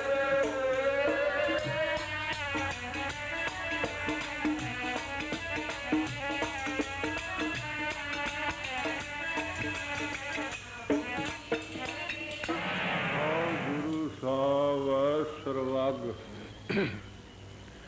ਉਹ ਸਭ ਦੇ ਅੰਦਰ ਦੀ ਜਾਣਦਾ। ਗੁਰੂ ਸਾਹਿਬ ਜੀ ਸ਼ਬਦ ਉਚਾਰਨ ਕਰਦੇ ਨੇ, ਦਿਲੋਂ ਮੁਹੱਬਤ ਜਿਹਦੀ ਮਨ ਦੁਆਰਾ ਪਰਮੇਸ਼ਰ ਨਾਲ ਪ੍ਰੀਤੀ ਹੈ, ਕਹਿੰਦੇ ਉਹ ਸੱਚੇ ਨੇ। ਜਿਹੜਾ ਬਰੰਗ ਸਾਧਨਾ ਦੁਆਰਾ ਪ੍ਰੀਤੀ ਕਰਦਾ ਉਹ ਕਹਿੰਦੇ ਝੂਠਾ। ਝੂਠੇ ਨੂੰ ਗੁਰੂ ਕੇ ਦਰਬਾਰ ਦੇ ਵਿੱਚ ਥਾਂ ਨਹੀਂ ਮਿਲੇਗਾ, ਕੱਢ ਦੇਣਗੇ ਉੱਥੋਂ ਡੰਡੇ ਮਾਰ ਕੇ। ਦਿਲੋਂ ਮੁਹੱਬਤ ਜਿਨ ਸੇਈ ਸੱਚਿਆ, ਜਿਨ ਮਨ ਹੋਰ ਮੁਖ ਹੋਰ, ਮਨ ਦੇ ਵਿੱਚ ਤਾਂ ਆਪਣੇ ਹੋਰ ਹੈ, ਮੂੰਹ ਦੇ ਨਾਲ ਆਪਾਂ ਸਿਫਤ ਕਰਦੇ ਆ ਉਸ ਦੀ, ਮਨ ਦੇ ਨਾਲ ਉਸ ਦਾ ਬੁਰਾ ਚਿਤਵਦੇ। ਫਿਰ ਆਪਾਂ ਰੱਬ ਦੀ ਦਰਗਾਹ ਦੇ ਵਿੱਚ ਪ੍ਰਵਾਨ ਹੋ ਜਾਵਾਂਗੇ। ਤੇ ਉਹ ਤਾਂ ਸਰਵੱਗ ਹੈ ਗੁਰੂ, ਤਾਂ ਉਹ ਤਾਂ ਸਭ ਕੁਝ ਜਾਣਦਾ ਹੈ। ਦਿਲੋਂ ਮੁਹੱਬਤ ਜਿਨ ਸੇਈ ਸੱਚਿਆ, ਜਿਨ ਮਨ ਹੋਰ ਮੁਖ ਹੋਰ, ਸੇ ਕੱਢ ਕੱਚਿਆ, ਕਹਿੰਦੇ ਕੱਢ ਦੇਣਗੇ ਉੱਥੋਂ ਦਰਬਾਰ ਦੇ ਵਿੱਚੋਂ ਉਸ ਨੂੰ। ਸੇ ਕਾਂਡੇ ਕੱਚਿਆ ਰਤੇ ਖੁਦਾਏ, ਰੰਗ ਦੀਦਾਰ ਕੇ ਵਿਸਰਿਆ ਜਿਨਾ ਨਾਮ ਤੇ ਪਾਏ, ਪੋਏ ਪਾਰ ਥੀਏ ਆਪ ਲੀਏ ਲੜ ਲਾਏ ਦਰ ਦਰਵੇਸ਼ ਸੇ, ਤਿੰਨ ਧਨ ਜਨੇਂਦੀ ਮਾਂ, ਜਿਨ੍ਹਾਂ ਦੀ ਮਾਤਾ ਦੇ ਪੁੱਤਰ ਨਾਮ ਜਪਦੇ ਨੇ ਨਾ, ਬਾਣੀ ਪੜ੍ਹਦੇ ਨੇ, ਸੇਵਾ ਕਰਦੇ ਨੇ, ਦੇਸ਼ ਭਲੇ ਵਾਸਤੇ ਕੁਰਬਾਨੀ ਕਰਦੇ ਨੇ। ਕਹਿੰਦੇ ਉਹਨਾਂ ਦੀਆਂ ਜਿਹੜੀਆਂ ਮਾਤਾ ਨੇ, ਤਿੰਨ ਧਨ ਜਿਹੜੇ ਦੀ ਮਾਂ, ਧੰਨ ਆ ਉਹ ਮਾਤਾ ਜੀ ਨੇ ਇਹੋ ਜਿਹਾ ਪੁੱਤਰ ਪੈਦਾ ਕਰਿਆ। ਆਹ ਹੋਰ ਵੀ ਦੱਸਿਆ, ਜਨਨੀ ਜਨੇ ਤਾਂ ਭਗਤ ਜਨ, ਕਿਆ ਦਾਤਾ ਕਿਆ ਸੂਰ, ਨਹੀਂ ਤਾਂ ਜਨਨੀ ਬਾਂਝ ਰੋ ਕਾਹੇ ਗਵਾਵੇ ਨੂਰ। ਮਾਤਾ ਨੂੰ ਉਪਦੇਸ਼ ਆ ਗੁਰੂ ਦਾ, ਬਈ ਜੇ ਭਗਤ ਪੈਦਾ ਕਰਨਾ ਫਿਰ ਧਰੂਮ ਵਰਗਾ ਕਰ, ਪ੍ਰਹਲਾਦ ਵਰਗਾ ਕਰ, ਫਰੀਦਕਰ ਵਰਗਾ ਕਰ ਭਗਤ, ਰਾੜੇ ਆੜੇ ਸੰਤਾਂ ਵਰਗਾ ਭਗਤ ਪੈਦਾ ਕਰ ਜੇ ਤਾਂ ਕਰਨਾ। ਆ ਦੁਨੀਆ ਨੂੰ ਦੁੱਖ ਦੇਣ ਵਾਲੇ ਹੀ ਪੈਦਾ ਕਰਨੇ। ਤੂੰ ਤਾਂ ਤੂੰ ਹੀ ਚੰਗੀ ਹੈ। ਉਹ ਦੱਸਿਆ ਵੀ ਤਿੰਨ ਧਨ, ਤਿੰਨ ਕੀ ਉਹਨਾਂ ਦੀ ਜਿਹੜੇ ਪਰਮੇਸ਼ਰ ਦੀ ਬੰਦਗੀ, ਧਰਮ ਦੇ ਪਿੱਛੇ ਕੁਰਬਾਨੀ, ਦੁਨੀਆ ਦਾ ਭਲਾ, ਸੇਵਾ, ਇਹੋ ਜਿਹੇ ਨੇ ਜਿਹੜੇ। ਇਹੋ ਜਿਹਾ ਪੈਦਾ ਕਰ ਮਾਤਾ, ਤਾਂ ਤੇਰੀ ਵਡਿਆਈ ਹੋਊਗੀ ਗੁਰੂ ਘਰ ਦੇ ਵਿੱਚ, ਤਾਂ ਤੇਰੀ ਗੁਰੂ ਵਡਿਆਈ ਕਰੂਗਾ। ਹੁਣ ਵਡਿਆਈ ਕਰਦਾ ਨਾ ਗੁਰੂ ਆਪ, ਫਿਰ ਜਿਹੜਾ ਜਪਦਾ ਉਹ ਵੀ ਦੱਸਣਗੇ। ਆਓ ਇਸ ਤਰ੍ਹਾਂ ਤਿੰਨ ਧਨ ਜਿਹੜੇ ਦੀ ਮਾਂ ਆਏ ਸਫਲ ਸੇ, ਕਹਿੰਦੇ ਉਹਨਾਂ ਦੇ ਪੁੱਤਰਾਂ ਦਾ ਆਉਣਾ ਦੁਨੀਆ ਦੇ ਵਿੱਚ ਸਫਲ ਹੈ। ਉਹ ਮਾਤਾ ਦਾ ਜਨਮ ਵੀ ਸਫਲ ਹੈ। ਕਈ ਇੰਨੀਆਂ ਜਿਹੀਆਂ ਵੀ ਮਾਵਾਂ ਨੇ, ਦੋ ਹੀ ਪੱਖ ਨੇ ਨਾ, ਇੱਕ ਤਾਂ ਭਜਨ ਦਾ ਉਪਦੇਸ਼ ਕਰਦੀਆਂ ਨੇ, ਇੱਕ ਚੋਰੀ ਦਾ ਉਪਦੇਸ਼ ਕਰਦੀਆਂ ਨੇ, ਉਹ ਵੀ ਮਾਵਾਂ ਹੀ ਨੇ। ਇੱਕ ਕੋਈ ਪ੍ਰੇਮੀ ਚੋਰੀ ਕਰਦਾ ਸੀ, ਚੋਰੀ, ਤਾਂ ਫਿਰ ਉਸਦੇ ਇਕਲੌਤਾ ਹੀ ਪੁੱਤਰ ਸੀ, ਤੇ ਉਹ ਚੜਾਈ ਕਰ ਗਿਆ ਪਿਤਾ ਉਸਦਾ। ਉਹ ਮਾਤਾ ਨੂੰ ਪੁੱਛਦਾ, ਮਾਤਾ ਤੇ ਮੈਂ ਹੁਣ ਕੀ ਕੰਮ ਕਰਿਆ ਕਰਾਂ? ਮਾਤਾ ਕਹਿੰਦੀ, ਪੁੱਤਰ ਤੂੰ ਚੋਰੀ ਕਰਿਆ ਕਰ। ਚੋਰੀ? ਮੈਂ ਕਿਸ ਤਰ੍ਹਾਂ ਚੋਰੀ ਕਰਾਂ? ਚੋਰੀ ਕਰਨ ਦੇ ਵੀ ਕੋਈ ਤਰੀਕੇ ਹੁੰਦੇ ਨੇ।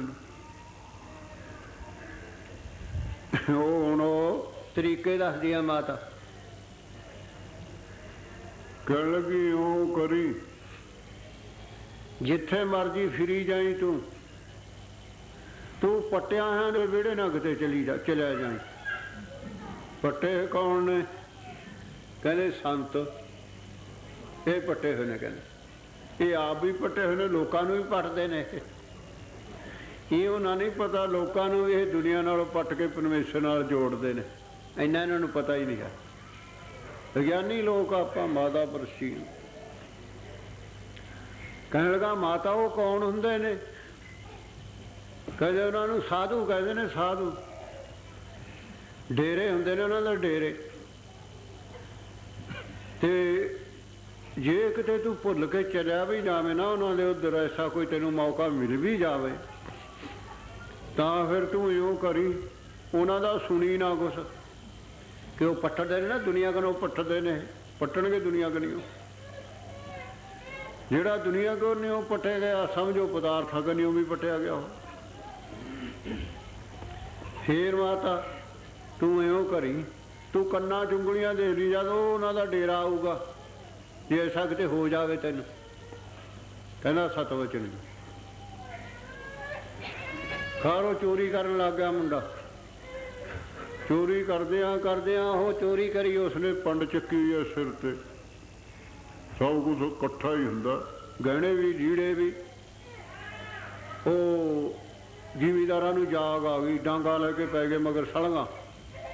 ਅੱਗੇ ਸਲੰਗ ਹੀ ਰਫਲ ਹੁੰਦੀ ਸੀ।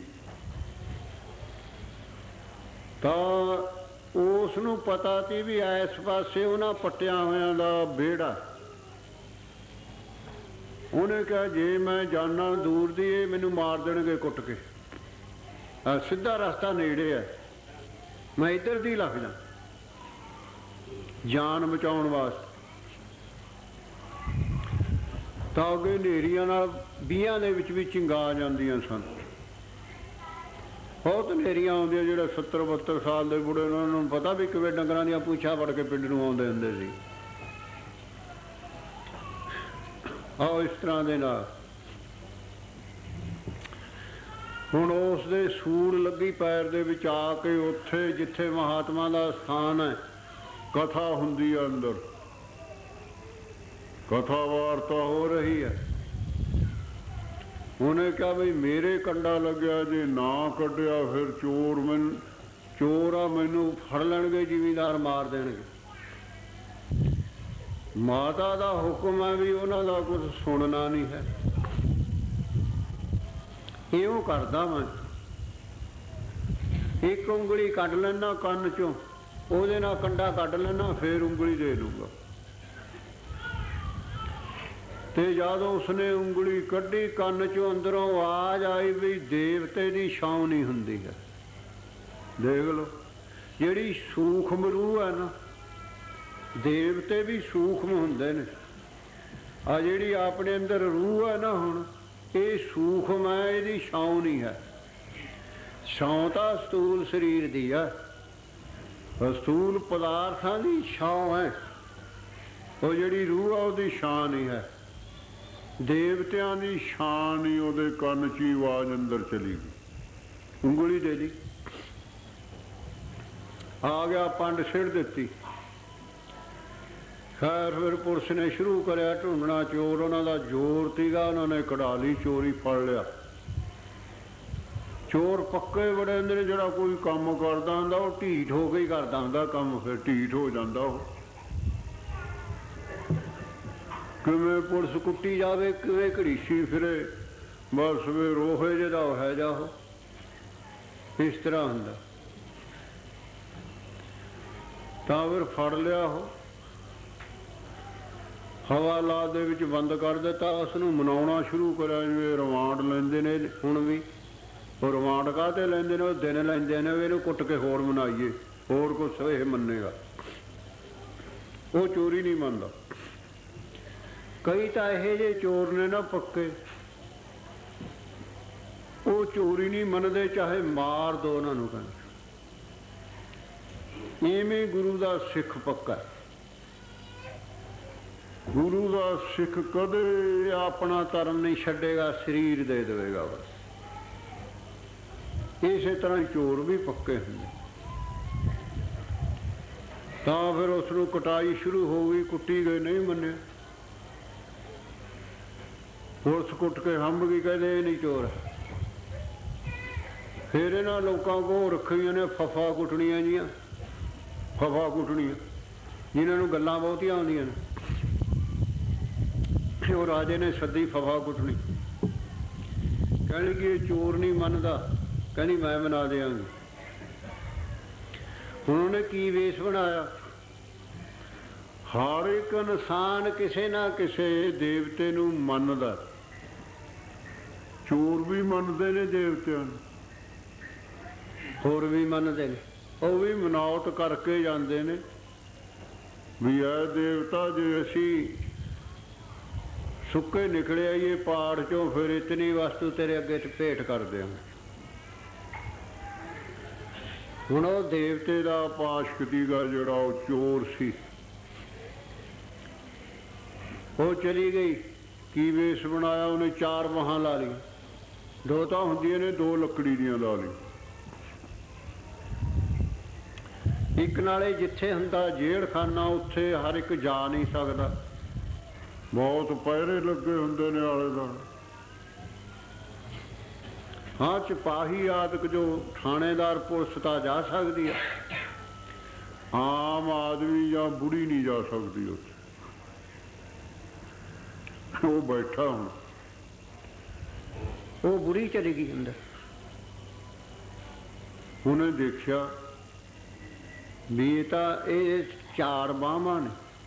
ਆ ਗਈ, ਕਹਿਣ ਲੱਗੀ ਪੁੱਤਰ ਤੂੰ ਮੈਨੂੰ ਮਨਾ ਕੇ ਜਾਣਾ ਉਹਨਾਂ ਨਾਲ ਚੋਰੀ ਕਰਨ? ਕਹਿੰਦਾ ਹਾਂ ਮਾਤਾ, ਮੈਂ ਤੈਨੂੰ ਮਨਾ ਕੇ ਜਾਣਾ। ਫਿਰ ਇਹੋ ਕਰ ਮਾਇਆ ਦੇਵਤਾ, ਤੂੰ ਚੋਰੀ ਮੰਨ ਜਾ, ਮੈਂ ਤੈਨੂੰ ਛੁਡਾ ਦਾਂਗਾ, ਛੁਡਾ ਦੂੰਗੀ ਮੈਂ ਤੈਨੂੰ ਰਾਜੇ ਤੋਂ। ਉਹ ਕਹਿਣ ਲੱਗਿਆ ਮਾਤਾ ਮੈਂ ਤਾਂ ਚੋਰੀ ਨਹੀਂ ਕਰੀ। ਹੌਲੀ ਹੌਲੀ ਹੌਲੀ ਹੌਲੀ ਉਸਨੇ ਜੀ ਆਪਣਾ ਅਸਰ ਪਾ ਲਿਆ ਉਹ ਚੋਰ ਤੇ। ਚੋਰ ਤੇ ਉਹਦਾ ਮਨ ਦੱਸਣ ਨੂੰ ਤਿਆਰ ਹੋ ਗਿਆ ਵੀ ਦੱਸਣਾ ਮੈਂ ਚੋਰੀ ਕਰੀ ਆ। ਉਹਦੀ ਨਿਗਾਹ ਕੁਦਰਤੀ ਉਸ ਦੀ ਛਾਂ ਕੰਨੀ ਚਲੀ ਗਈ। ਉਹਦੇ ਛਾਂ ਸੀ ਉਸ ਫਫਾ ਕੁੱਟਣੀ ਦੇ। ਕਹਿੰਦੀ ਸੀ ਮੈਂ ਦੇਵਤਾ। ਉਹ ਮਹਾਂਪੁਰਸ਼ਾਂ ਦਾ ਬਚਨ ਯਾਦ ਆ ਗਿਆ ਉਸਦੇ। ਇੱਕੋ ਹੀ ਸੁਣਿਆ ਸੀ, ਸਿਰਫ ਦੇਖ ਲਓ, ਆਪਾਂ ਰੋਜ਼ ਸੁਣਦੇ ਹਾਂ, ਮੰਨਦੇ ਨਹੀਂ ਨਾ, ਸੁਣਦੇ ਹੀ। ਜਦ ਉਹਨੇ ਦੇਖਿਆ ਵੀ ਇਹਦੀ ਤਾਂ ਛਾਂ ਨਹੀਂ, ਇਹ ਤਾਂ ਛਾਲੋ ਹੈ ਕੋਈ, ਜਦੋਂ ਹੀ ਮੁੱਕਰ ਗਿਆ। ਕਹਿੰਦਾ ਮਾਤਾ ਜੇ ਮੈਂ ਚੋਰੀ ਕਰੀ ਹੁੰਦੀ ਮੈਂ ਤੈਨੂੰ ਦੱਸ ਦਿੰਦਾ, ਮੈਂ ਤੇਰਾ ਸੇਵਕ ਹਾਂ, ਮੈਂ ਚੋਰੀ ਨਹੀਂ ਕਰੀ। ਚਲੀ ਗਈ। ਰਾਜੇ ਨੂੰ ਕਹਿੰਦੀ ਛੱਡ ਦੋ, ਚੋਰ ਨਹੀਂ ਹੈ। ਛੱਡ ਦਿੱਤਾ, ਚੋਰ ਚਲੇਗਾ ਘਰ। ਮਾਤਾ ਨੂੰ ਕਹਿੰਦਾ ਮਾਤਾ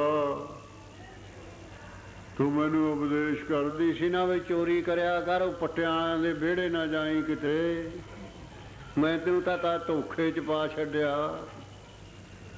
ਪਰ ਜਿਹੜਾ ਉਪਦੇਸ਼ ਤਾਂ ਮੈਨੂੰ ਕਰਨਾ ਸੀ ਉਹ ਤਾਂ ਕਰਿਆ ਹੀ ਨਾ, ਜਿਸ ਵਾਸਤੇ ਮਨੁੱਖਾ ਦੇ ਮਿਲੀ ਹੈ।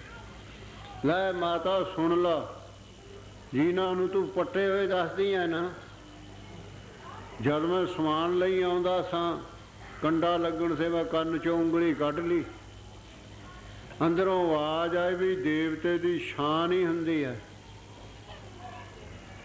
ਅੱਜ ਮੈਨੂੰ ਫਫਾ ਕੁੱਟਣੀ ਨੇ ਮਨਾ ਲੈਣਾ ਤੀ, ਮੈਨੂੰ ਫਾਂਸੀ ਚਾਰ ਦੇਣਾ ਤੀ ਰਾਜੇ ਨੇ। ਉਹ ਸਦਕਾ ਮਹਾਂਪੁਰਸ਼ਾਂ ਦਾ ਇੱਕੋ ਹੀ ਵਚਨ ਸੁਣਿਆ ਤੇ ਮੈਂ ਫਾਂਸੀ ਤੋਂ ਰਿਹਾਈ ਹੋ ਗਿਆ। ਮਾਤਾ ਠੀਕ ਹੈ, ਤੈਂ ਮੈਨੂੰ ਜਨਮ ਦਿੱਤਾ, ਪਰ ਮੈਂ ਹੁਣ ਮਹਾਂਪੁਰਸ਼ਾਂ ਦੀ ਸੰਗਤ ਕਰਾਂਗਾ, ਨਾ ਮੈਂ ਚੋਰੀ ਕਰਨੀ। ਹੋ ਇਸ ਤਰ੍ਹਾਂ ਮਾਤਾ ਆਈਆਂ ਜੀਆਂ ਵੀ ਹੁੰਦੀਆਂ ਨੇ ਗੁਰਮੁਖ। ਇੱਕ ਮਾਤਾ ਆਈਆਂ ਜੀਆਂ ਨੇ ਜਿਹੜੀਆਂ ਪਰਮੇਸ਼ਰ ਦੇ ਪਾਸੇ ਨੂੰ ਆਪਣੇ ਪੁੱਤਰਾਂ ਨੂੰ ਪ੍ਰੇਰਦੀਆਂ ਨੇ, ਪੜੋ ਪ੍ਰੇਮ ਨਾਲ, ਉਹੀ ਧੰਨਤਾ ਯੋਗ ਮੰਨੀਆਂ ਨੇ। ਧੰਨ ਧੰਨ ਨੇ ਜੁਣੇਂਦੀਆਂ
ਗੁਰੂ ਸਾਹਿਬ ਨੇ।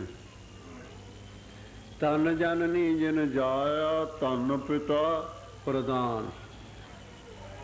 ਆਓ ਮੈਂ ਤੈਨੂੰ ਹੱਡ ਬੀਤੀ ਸੁਣਾਵਾਂ ਇੱਕ ਰਾੜੇ ਸਾਹਿਬ ਦੀ। ਪਿੰਡਾਂ ਦੇ ਪ੍ਰੇਮੀ ਆਉਂਦੇ ਹਨ, ਪੂਰਨਵਾਸੀ ਸੰਗਰਾਂਦ ਨੂੰ ਮਹਾਰਾਜ ਜੀ ਦੀਵਾਨ ਕਰਦੇ, ਜਾਂ ਹੋਰ ਪੂਰਨਵਾਸੀ ਇਸ ਤਰ੍ਹਾਂ ਗੁਰਪੁਰਬ ਮਨਾਉਂਦੇ ਹੁੰਦੇ ਨੇ। ਆਮ ਵੀ ਆਉਂਦੇ ਰਹਿੰਦੇ ਨੇ, ਲਵੇ ਦੇ ਲੋਕ ਨੇ ਜਿਹੜੇ। ਤਾਂ ਫਿਰ ਪਹੀੜ ਦੇ ਪ੍ਰੇਮੀ ਆਉਂਦੇ ਸਨ, ਪਹੀੜ ਦੇ ਬਹੁਤ ਚਿਰ ਦੇ ਆਉਂਦੇ। ਉਹ ਪਾਠ ਵੀ ਕਰਾਉਂਦੇ ਸਨ, ਦੀਵਾਨ ਵੀ ਕਰਾਉਂਦੇ ਸਨ ਸੰਤ ਮਹਾਰਾਜ ਜੀ ਤੋਂ। ਤੇ ਫਿਰ ਅਸੀਂ ਵੀ ਨਾਲ ਜਾਂਦੇ ਹੁੰਦੇ ਸਾਂ ਜਥੇ ਵਾਲੇ। ਉਹਨਾਂ ਦੀ ਜਿਹੜੀ ਮਾਤਾ ਸੀ ਨਾ, ਜਿਹੜੇ ਉਹ ਨਿੱਕੇ ਸੇਵਾ ਕਰਦੇ ਹੁੰਦੇ ਸਨ, ਉਹ ਸਾਨੂੰ ਕਿਹਾ ਕਰੇ, ਭਾਈ ਤੁਸੀਂ ਤਾਂ ਭਾਗਾਂ ਵਾਲੇ ਹੋ, ਤੁਹਾਡੀ ਤਾਂ ਮਾਤਾ ਵੀ ਭਾਗਾਂ ਵਾਲੀ ਹੈ, ਜਿਹੜੇ ਤੁਸੀਂ ਪਰਮੇਸ਼ਰ ਦੀ ਬੰਦਗੀ ਕਰਦੇ ਹੋ। ਉਹ ਇਉਂ ਕਿਹਾ ਕਰੇ ਗੁਰਮੁਖੋ। ਕਰਦਿਆਂ ਕਰਦਿਆਂ ਉਸ ਦਾ ਮੁੰਡਾ ਇੱਕ ਰਾੜੇ ਆ ਗਿਆ, ਉਸੇ ਦਾ ਹੀ ਮੁੰਡਾ। ਉਸ ਬੁੜੀ ਨੇ ਤਾਂ ਪਿੰਡ ਇਕੱਠਾ ਕਰ ਲਿਆ ਸਾਰਾ, ਪੱਟੇ ਗਏ। ਕਹਿੰਦੀ ਅਸੀਂ ਤਾਂ, ਸਾਡਾ ਤਾਂ ਜੱਗ ਤੇ ਕੁਛ ਨਹੀਂ ਜੰਮਣਾ, ਸਾਡਾ ਮੁੰਡਾ ਤਾਂ ਗੁਰਦੁਆਰੇ ਜਾ ਕੇ ਬੈਠ ਕੇ ਰੋਟੀਆਂ ਖਾਣ ਲੱਗ ਗਿਆ।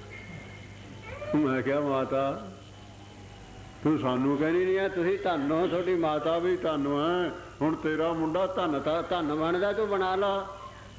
ਕਹਿੰਦੀ ਸਾਨੂੰ ਨਹੀਂ ਇਹੀ ਜੀ ਧੰਨਤਾ ਦੀ ਲੋੜ ਹੈ। ਦੇਖ ਲਓ, ਐਵੇਂ ਤਾਂ ਨਹੀਂ ਗੁਰੂ ਸਾਹਿਬ ਜੀ ਨੇ ਲਿਖਿਆ ਹੈ। ਬਾਹਰ ਲੈ ਜਾਓ ਬੱਚੇ ਨੂੰ, ਇੰਨੀ ਅਕਲ ਨਹੀਂ ਆ ਤੁਹਾਨੂੰ। ਪੜ੍ਹੀਆਂ ਲਿਖੀਆਂ ਤਾਂ ਬੜੀਆਂ ਜਾਪਦੀਆਂ ਹੁਣ ਦੇਖਣ ਨੂੰ ਉੱਤੋਂ ਤਾਂ।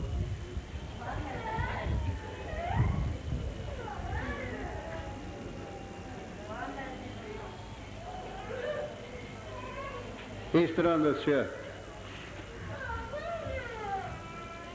ਉਹ ਕਹਿਣ ਲੱਗੀ ਸਾਡਾ ਤਾਂ ਬੇੜਾ ਹੀ ਗਰਕ ਕਰਤਾ ਮੁੰਡੇ ਨੇ, ਬੇੜਾ ਹੀ। ਦੇਖ ਲਓ।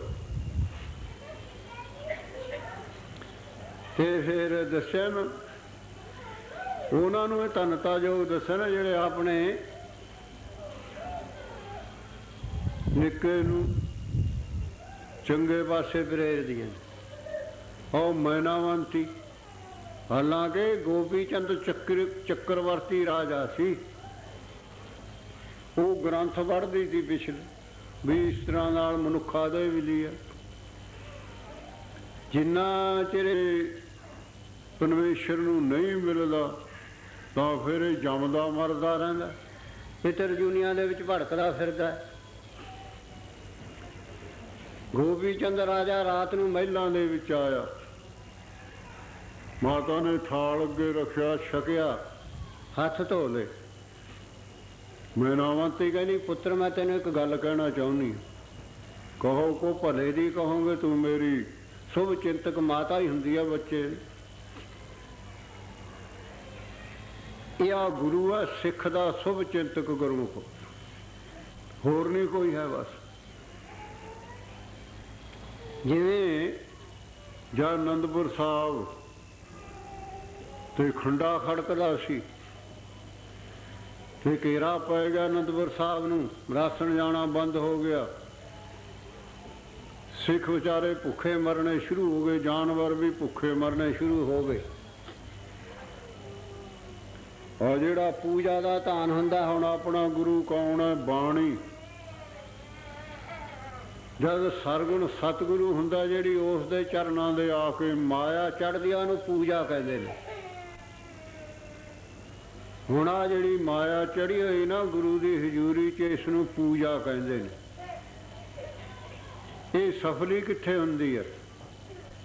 ਇਹ ਆ ਤਾਂ ਧਰਮ ਸਥਾਨ ਬਣੇ, ਇਹ ਆ ਗੁਰੂ ਕਾ ਲੰਗਰ ਚੱਲੇ, ਇੱਥੇ ਸਫਲੀ ਦੱਸਿਆ ਇਸ ਨੂੰ। ਤੂੰ ਜਿਹੜੀ ਮਾਇਆ ਪਈ ਸੀ ਬਹੁਤ, ਮਾਤਾ ਕਹਿਣ ਲੱਗੀ ਪੁੱਤਰ ਕਲਗੀਧਰ ਮਹਾਰਾਜ ਜੀ ਨੂੰ, ਇਹ ਤੇਰੇ ਸਿੱਖ ਭੁੱਖੇ ਮਰਦੇ ਨੇ ਵਿਚਾਰੇ, ਦੇ ਕਿਵੇਂ ਖੱਲੜ ਸੁੱਕ ਗਏ ਇਹਨਾਂ ਦੇ। ਪੁੱਤਰਾ ਜਿਹੜੀ ਤੇਰੇ ਕੋਲ ਇਤਨੀ ਮਾਇਆ ਪਈ ਆ, ਇਹਨੂੰ ਕੀ ਕਰੇਗਾ? ਇਤਿਹਾਸਕ ਗੱਲ ਹੈ ਇਹ। ਕਲਗੀਧਰ ਮਹਾਰਾਜ ਜੀ ਮਾਤਾ ਦੀ ਬੇਨਤੀ ਸੁਣ ਕੇ ਪੁੱਤਰ ਦਿੰਦੇ ਨੇ ਮਾਤਾ ਨੂੰ। ਹੁਣ ਕਹਿੰਦੇ ਮਾਤਾ ਇਉਂ ਦੱਸ ਤੂੰ ਮੈਂ ਤੇਰਾ ਪੁੱਤਰ ਆ ਨਾ? ਕਹਿਣ ਲੱਗੀ ਹਾਂ ਪੁੱਤਰ ਹੋ ਤੁਸੀਂ ਮੇਰੇ। ਫਿਰ ਇਉਂ ਦੱਸ ਮਾਤਾ ਤੂੰ ਮੈਨੂੰ ਵਿਆਹ ਦੇ ਦੇਂਗੀ? ਮਾਤਾ ਮੈਨੂੰ ਵਿਆਹ ਦੇ ਦੇਂਗੀ ਤੂੰ? ਕਹਿਣ ਲੱਗੀ ਨਾ ਪੁੱਤਰ ਵਿਆਹ ਨਹੀਂ ਮੈਂ ਦੇ ਸਕਦੀ। ਫਿਰ ਇਹ ਜਿਹੜੇ ਸਿੱਖ ਨੇ ਖਾਲਸਾ ਇਹ ਮੇਰੇ ਪੁੱਤਰ ਨੇ, ਇਹ ਪੂਜਾ ਦਾ ਦਾਨ ਮੈਂ ਸਿੱਖਾਂ ਨੂੰ ਦੇ ਕੇ ਮਾਰਨੇ ਨੇ ਵਿਚਾਰੇ। ਆਓ ਇਸ ਤਰ੍ਹਾਂ ਦੱਸਿਆ। ਸਭ ਤੋਂ ਸ਼ੁਭ ਚਿੰਤਕ ਮਾਤਾ ਆਪਣੇ ਪੁੱਤਰ ਦੀ ਹੈ, ਸਭ ਤੋਂ ਸ਼ੁਭ ਚਿੰਤਕ ਸਿੱਖ ਦਾ ਗੁਰੂ ਹੈ ਬਸ। ਆਓ ਉਸਨੇ ਫਿਰ ਮਾਤਾ ਨੇ ਗੋਪੀ ਚੰਦ ਨੂੰ ਮੁਖਾਬਤ ਕਰ ਰੱਖ ਕੇ ਕਿਹਾ ਪੁੱਤਰ ਤੂੰ ਚੱਕਰਵਰਤੀ ਰਾਜਾ? ਕਹਿੰਦਾ ਹਾਂ ਮਾਤਾ ਤੁਹਾਡੀ ਕਿਰਪਾ, ਮੈਂ ਤੁਹਾਡੇ ਘਰ ਜਨਮ ਲਿਆ ਤਦ ਮੈਂ ਚੱਕਰਵਰਤੀ ਰਾਜਾ ਬਣ ਗਿਆ। ਕਹਿੰਦੇ ਤੈਨੂੰ ਹੋਰ ਵੀ ਕੋਈ ਗਿਆਨ ਵਿਚਾਰ ਹੈ ਕੋਈ? ਕਹਿੰਦਾ ਮੈਨੂੰ ਹੋਰ ਤਾਂ ਕੋਈ ਨਹੀਂ, ਤੁਸੀਂ ਦੱਸ ਦਿਓ ਕੋਈ। ਕਹਿਣ ਲੱਗੀ ਲੈ ਸੁਣ ਪੁੱਤਰ, ਇਹ ਜਿਹੜਾ ਰਾਜ ਭਾਗ ਆ ਉਨਾ ਚਿਰ ਹੀ ਆ ਜਿੰਨਾ ਚਿਰ ਤੇਰਾ ਸਰੀਰ ਹੈ, ਫੇਰ ਰਾਜ ਭਾਗ ਨਹੀਂ ਰਹੇਗਾ। ਖਬਰ ਨਹੀਂ ਅੱਗੇ ਤੂੰ ਕਿੰਨੀ ਕੁ ਗੇਲ ਰਾਜਾ ਹੋਇਆ ਹੋਵੇਗਾ, ਅੱਗੇ ਨੂੰ ਖਬਰ ਨਹੀਂ ਕਿੰਨਾ ਕੁ ਗਿਲ ਰਾਜਾ। ਪਰ ਜਿਸ ਵਾਸਤੇ ਮਨੁੱਖਾ ਦੇਹ ਮਿਲੀ ਹੈ ਨਾ ਪਰਮੇਸ਼ਰ ਨੂੰ ਮਿਲਣ ਵਾਸਤੇ, ਉਹ ਤਾਂ ਕੰਮ ਕਰਿਆ ਨਾ। ਕੋਈ ਟਾਈਮ ਦੀ ਗੱਲ ਹੁੰਦੀ ਆ ਗੁਰਮੁਖ। ਮਾਤਾ ਦੇ ਬਚਨ ਤੀ ਜਿਹੜੇ ਉਹ ਗੋਪੀ ਚੰਦ ਦੇ ਹਿਰਦੇ ਦੇ ਵਿੱਚ ਵਸ ਗਏ ਗੁਰਮੁਖ। ਚੱਕਰਵਰਤੀ ਰਾਜ ਛੱਡ ਦਿੱਤਾ ਗੋਪੀ ਚੰਦ ਨੇ। ਲੱਗੀ ਨਾ ਉਸ ਨੂੰ ਕੀ ਲੱਗੀ ਬਈ ਮਨੁੱਖਾ ਦੇ ਪ੍ਰਾਪਤ ਹੋਈ ਹੈ, ਇਸ ਨੂੰ ਸਫਲੀ ਕਰਨਾ ਹੈ। ਪੜੋ ਪ੍ਰੇਮ ਨਾਲਿਆਂ ਦੱਸਿਆ। ਇੱਕ ਨਾਨੋ ਸੋਧੀ ਆ ਗਈ, ਇੱਕ ਨਾਨੋ ਸੋਧੀ ਆ ਗਈ,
ਬਚਨਾਂ ਤੇ ਗੋਪੀ ਚੰਦ ਨੂੰ ਇਹ ਸੋਝੀ ਕੀ ਗਿਆਨ ਹੋ ਗਿਆ ਵੀ ਮਨੁੱਖਾਂ ਦੇ ਕਾਹਦੇ ਵਾਸਤੇ ਮਿਲੀ ਹੈ। ਆਪਾਂ ਨੂੰ ਗੁਰੂ ਜਣਾਉਂਦਾ ਜਿਹੜਾ ਪ੍ਰਕਾਸ਼ ਹੈ ਨਾ ਸਾਹਮਣੇ, ਇਹ ਆਪਾਂ ਨੂੰ ਜਣਾਉਂਦਾ ਨਾ। ਆਪਾਂ ਨੂੰ ਲੱਗਣੀ ਇਹ ਆਪਣੀ ਕਮਜ਼ੋਰੀ ਹੈ। ਖਨੀ ਆਪਣਾ ਅਜੇ ਟਾਈਮ ਨਹੀਂ ਆਇਆ ਹੈ। ਟਾਈਮ ਨਾਲ ਗੱਲ ਬਣਦੀ ਹੁੰਦੀ। ਗੁਰੂ ਸਾਹਿਬ ਜੀ ਆਪਾਂ ਨੂੰ ਕੀ ਕਹਿੰਦੇ ਨੇ, ਭਈ ਪ੍ਰਾਪਤ ਮਾਨੁਖ ਦੇਹਰੀਆ। ਮਾਤਾ ਵੀ ਐਵੇਂ ਕਹਿੰਦੀ ਹੈ ਨਾ, ਗੋਪੀ ਚੰਦ ਨੂੰ ਤੈਨੂੰ ਮਨੁੱਖਾਂ ਦੇ ਕਾਹਦੇ ਵਾਸਤੇ ਪ੍ਰਾਪਤ ਹੋਈ ਹੈ। ਹੁਣ ਗੁਰੂ ਆਪਾਂ ਨੂੰ ਕਹਿੰਦਾ ਭਈ ਪ੍ਰਾਪਤ ਮਾਨੁਖ ਦੇਹਰੀਆ, ਗੋਬਿੰਦ ਮਿਲਨ ਕੀਏ ਤੇਰੀ ਬਰੀਆ। ਇਹ ਤਾਂ ਮਨੁੱਖਾਂ ਦੇ ਤੈਨੂੰ ਪਰਮੇਸ਼ਰ ਦੇ ਮਿਲਣ ਵਾਸਤੇ ਮਿਲਿਆ ਗੁਰਮੁਖਾ ਦੇਖ ਲਾ ਗੁਰੂ ਦਾ ਉਪਦੇਸ਼ ਤਾਂ ਇਹ ਹੈ। ਪੜੋ ਇਹੋ ਤੇਰੀ ਵਾਰੀ ਗੋਬਿੰਦ ਪਿਆਰੇ ਹੋ ਤੇਰੀ ਵਾਰੀ ਗੋਬਿੰਦ ਪਿਆਰੇ ਹੋ ਤੇਰੀ ਵਾਰੀ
ਆਪਾਂ ਨੂੰ ਚੇਤਾਵਨੀ ਕਰਾਉਂਦੇ ਨੇ, ਤੂੰ ਤਾਂ ਇਤਨੀਆਂ ਜੁਨੀਆਂ ਦੇ ਵਿੱਚ ਫਿਰਦਾ ਆਇਆ, ਤੈਨੂੰ ਮਨੁੱਖਾਂ ਦੇ ਪ੍ਰਾਪਤ ਹੋ ਗਈ, ਫਿਰ ਇਹ ਰਹਿਣੀ ਨਹੀਂ ਤੇਰੇ ਕੋਲ।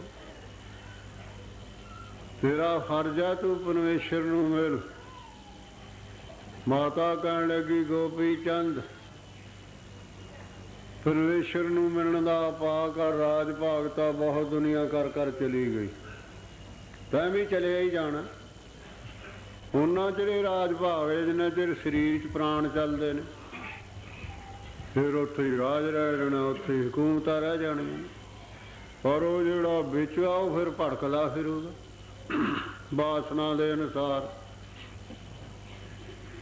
ਖੈਰ ਮਾਤਾ ਦਾ ਉਪਦੇਸ਼ ਕਾਠ ਕਰ ਗਿਆ, ਚੱਕਰਵਰਤੀ ਰਾਜ ਛੱਡ ਦਿੱਤਾ ਗੋਪੀ ਚੰਦ ਨੇ। ਹੁਣ ਆਪਾਂ ਵੀ ਨਿਗਾਹ ਮਾਰੋ ਆਪਣੇ ਕੰਨ ਵੀ ਸਾਡਾ ਗੋਪੀ ਚੰਦ ਦਾ ਮੁਕਾਬਲਾ ਕਿੰਨਾ ਕੁ ਢੁਕਦਾ। ਆਪਾਂ ਦੋਗੇ ਡਲੇ ਨਹੀਂ ਛੱਡ ਸਕਦੇ, ਡਲੇ। ਚੱਕਰਵਰਤੀ ਰਾਜ ਛੱਡ ਗਿਆ, ਕਾਹਦੇ ਵਾਸਤੇ ਛੱਡ ਗਿਆ? ਬਈ ਮਨੁੱਖਾਂ ਦੇ ਫੇਰ ਨਹੀਂ ਮਿਲੇਗੀ, ਇਸ ਨੂੰ ਸਫਲੀ ਕਰ ਲਈਏ ਜਿਸ ਵਾਸਤੇ ਮਿਲੀ ਹੈ। ਉਹ ਇਸ ਤਰ੍ਹਾਂ ਨਾਲ ਜਾ ਕੇ ਗੋਰਖ ਦਾ ਚੇਲਾ ਬਣ ਗਿਆ। ਇਤਨਾ ਅਭਿਆਸ ਕਰਿਆ ਉਸਨੇ, ਉਹ ਆਤਮਾ ਦੇ ਵਿੱਚ ਸੁਰਤ ਉਸਦੀ ਚਲੀ ਗਈ। ਆਤਮਦਰਸ਼ੀ ਜਿਸ ਵਾਸਤੇ ਮਨੁੱਖਾਂ ਦੇ ਮਿਲੀ ਉਸਨੇ ਉਹ ਕਾਰਜ ਰਾਸ ਕਰ ਲਿਆ।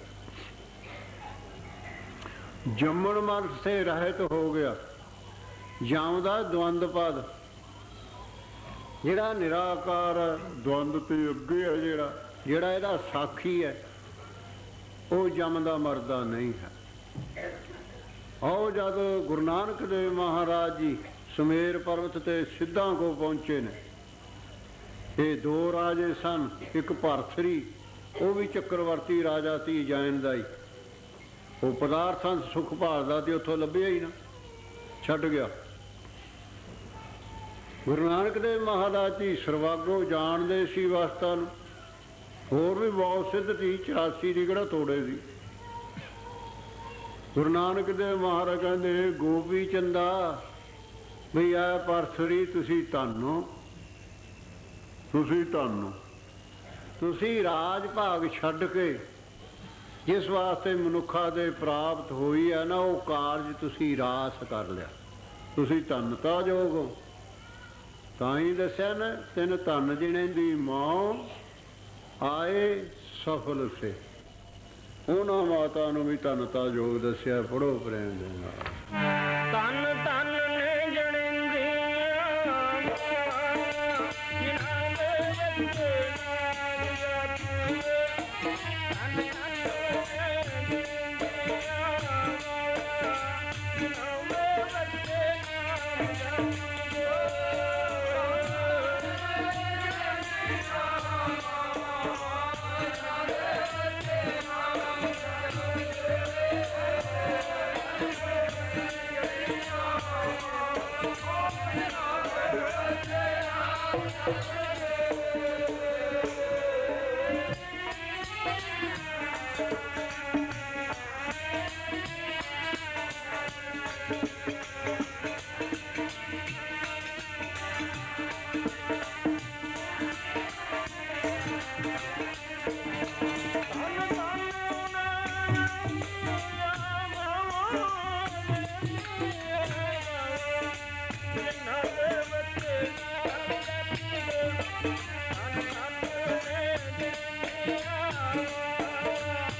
ਗੁਰੂ ਸਾਹਿਬ ਜੀ ਨੇ ਗੁਰਬਾਣੀ ਦੇ ਵਿੱਚ ਉਹਨਾਂ ਮਤਾਵਾਂ ਨੂੰ ਵਡਿਆਈ ਦਿੱਤੀ ਹੈ।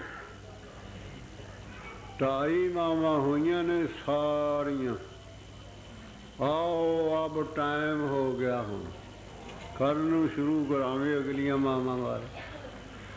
ਆਨੰਦ ਸਾਹਿਬ ਦੇ ਵਿੱਚ ਬੋਲਾਂਗੇ, ਫਿਰ ਗੁਰੂ ਸਤੋਤਰ ਦੇ ਵਿੱਚ ਬੋਲਾਂਗੇ, ਫਿਰ ਅਰਦਾਸ ਦੇ ਵਿੱਚ ਜੁੜਾਂਗੇ, ਫਿਰ ਗੁਰੂ ਸਾਹਿਬ ਜੀ ਦਾ ਲਾਹੀ ਜੋ ਕਲਾਮ ਗੁਰਬਾਣੀ ਉਸ ਦਾ ਹੁਕਮਨਾਮਾ ਸੁਣਾਂਗੇ, ਤੇ ਫਿਰ ਪ੍ਰਸ਼ਾਦ ਲੈ ਕੇ ਆਪੋ ਆਪਣੇ ਘਰਾਂ ਨੂੰ ਜਾਣਾ। ਅੱਧ ਆ ਗਿਆ ਤੁਹਾਡਾ, 4 ਦੀਵਾਨ ਤੁਹਾਡੇ ਹੋਰ ਰਹਿ ਗਏ। ਪਿੱਛੇ ਨੂੰ ਹਟਦੇ ਜਾਂਦੇ ਨੇ ਦਿਨ, ਹੁਣ ਪਿੱਛੇ ਨੂੰ ਖਿੱਚਦੇ ਨੇ। ਪੜੋ ਪ੍ਰੇਮ ਦੇ ਨਾਲ।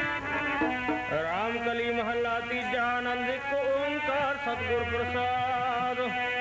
ਆਨੰਦ ਭਇਆ ਮੇਰੀ ਮਾਏ, ਸਤਿਗੁਰੂ ਮੈਂ ਪਾਇਆ।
ਗੁਰੂ ਅਮਰਦਾਸ ਜੀ ਧੰਨ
ਵਾਹਿਗੁਰੂ ਵਾਹਿਗੁਰੂ ਵਾਹਿਗੁਰੂ ਵਾਹਿਗੁਰੂ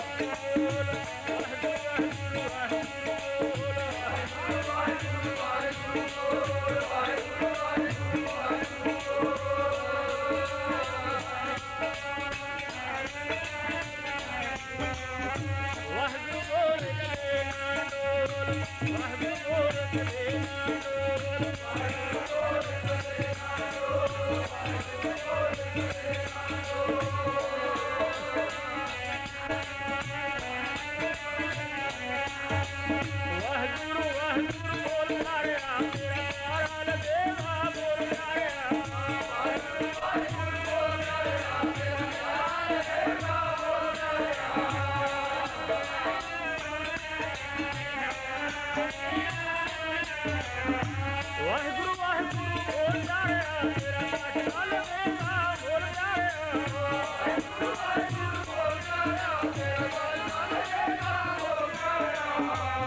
ਸਤਨਾਮ ਸ੍ਰੀ ਵਾਹਿਗੁਰੂ।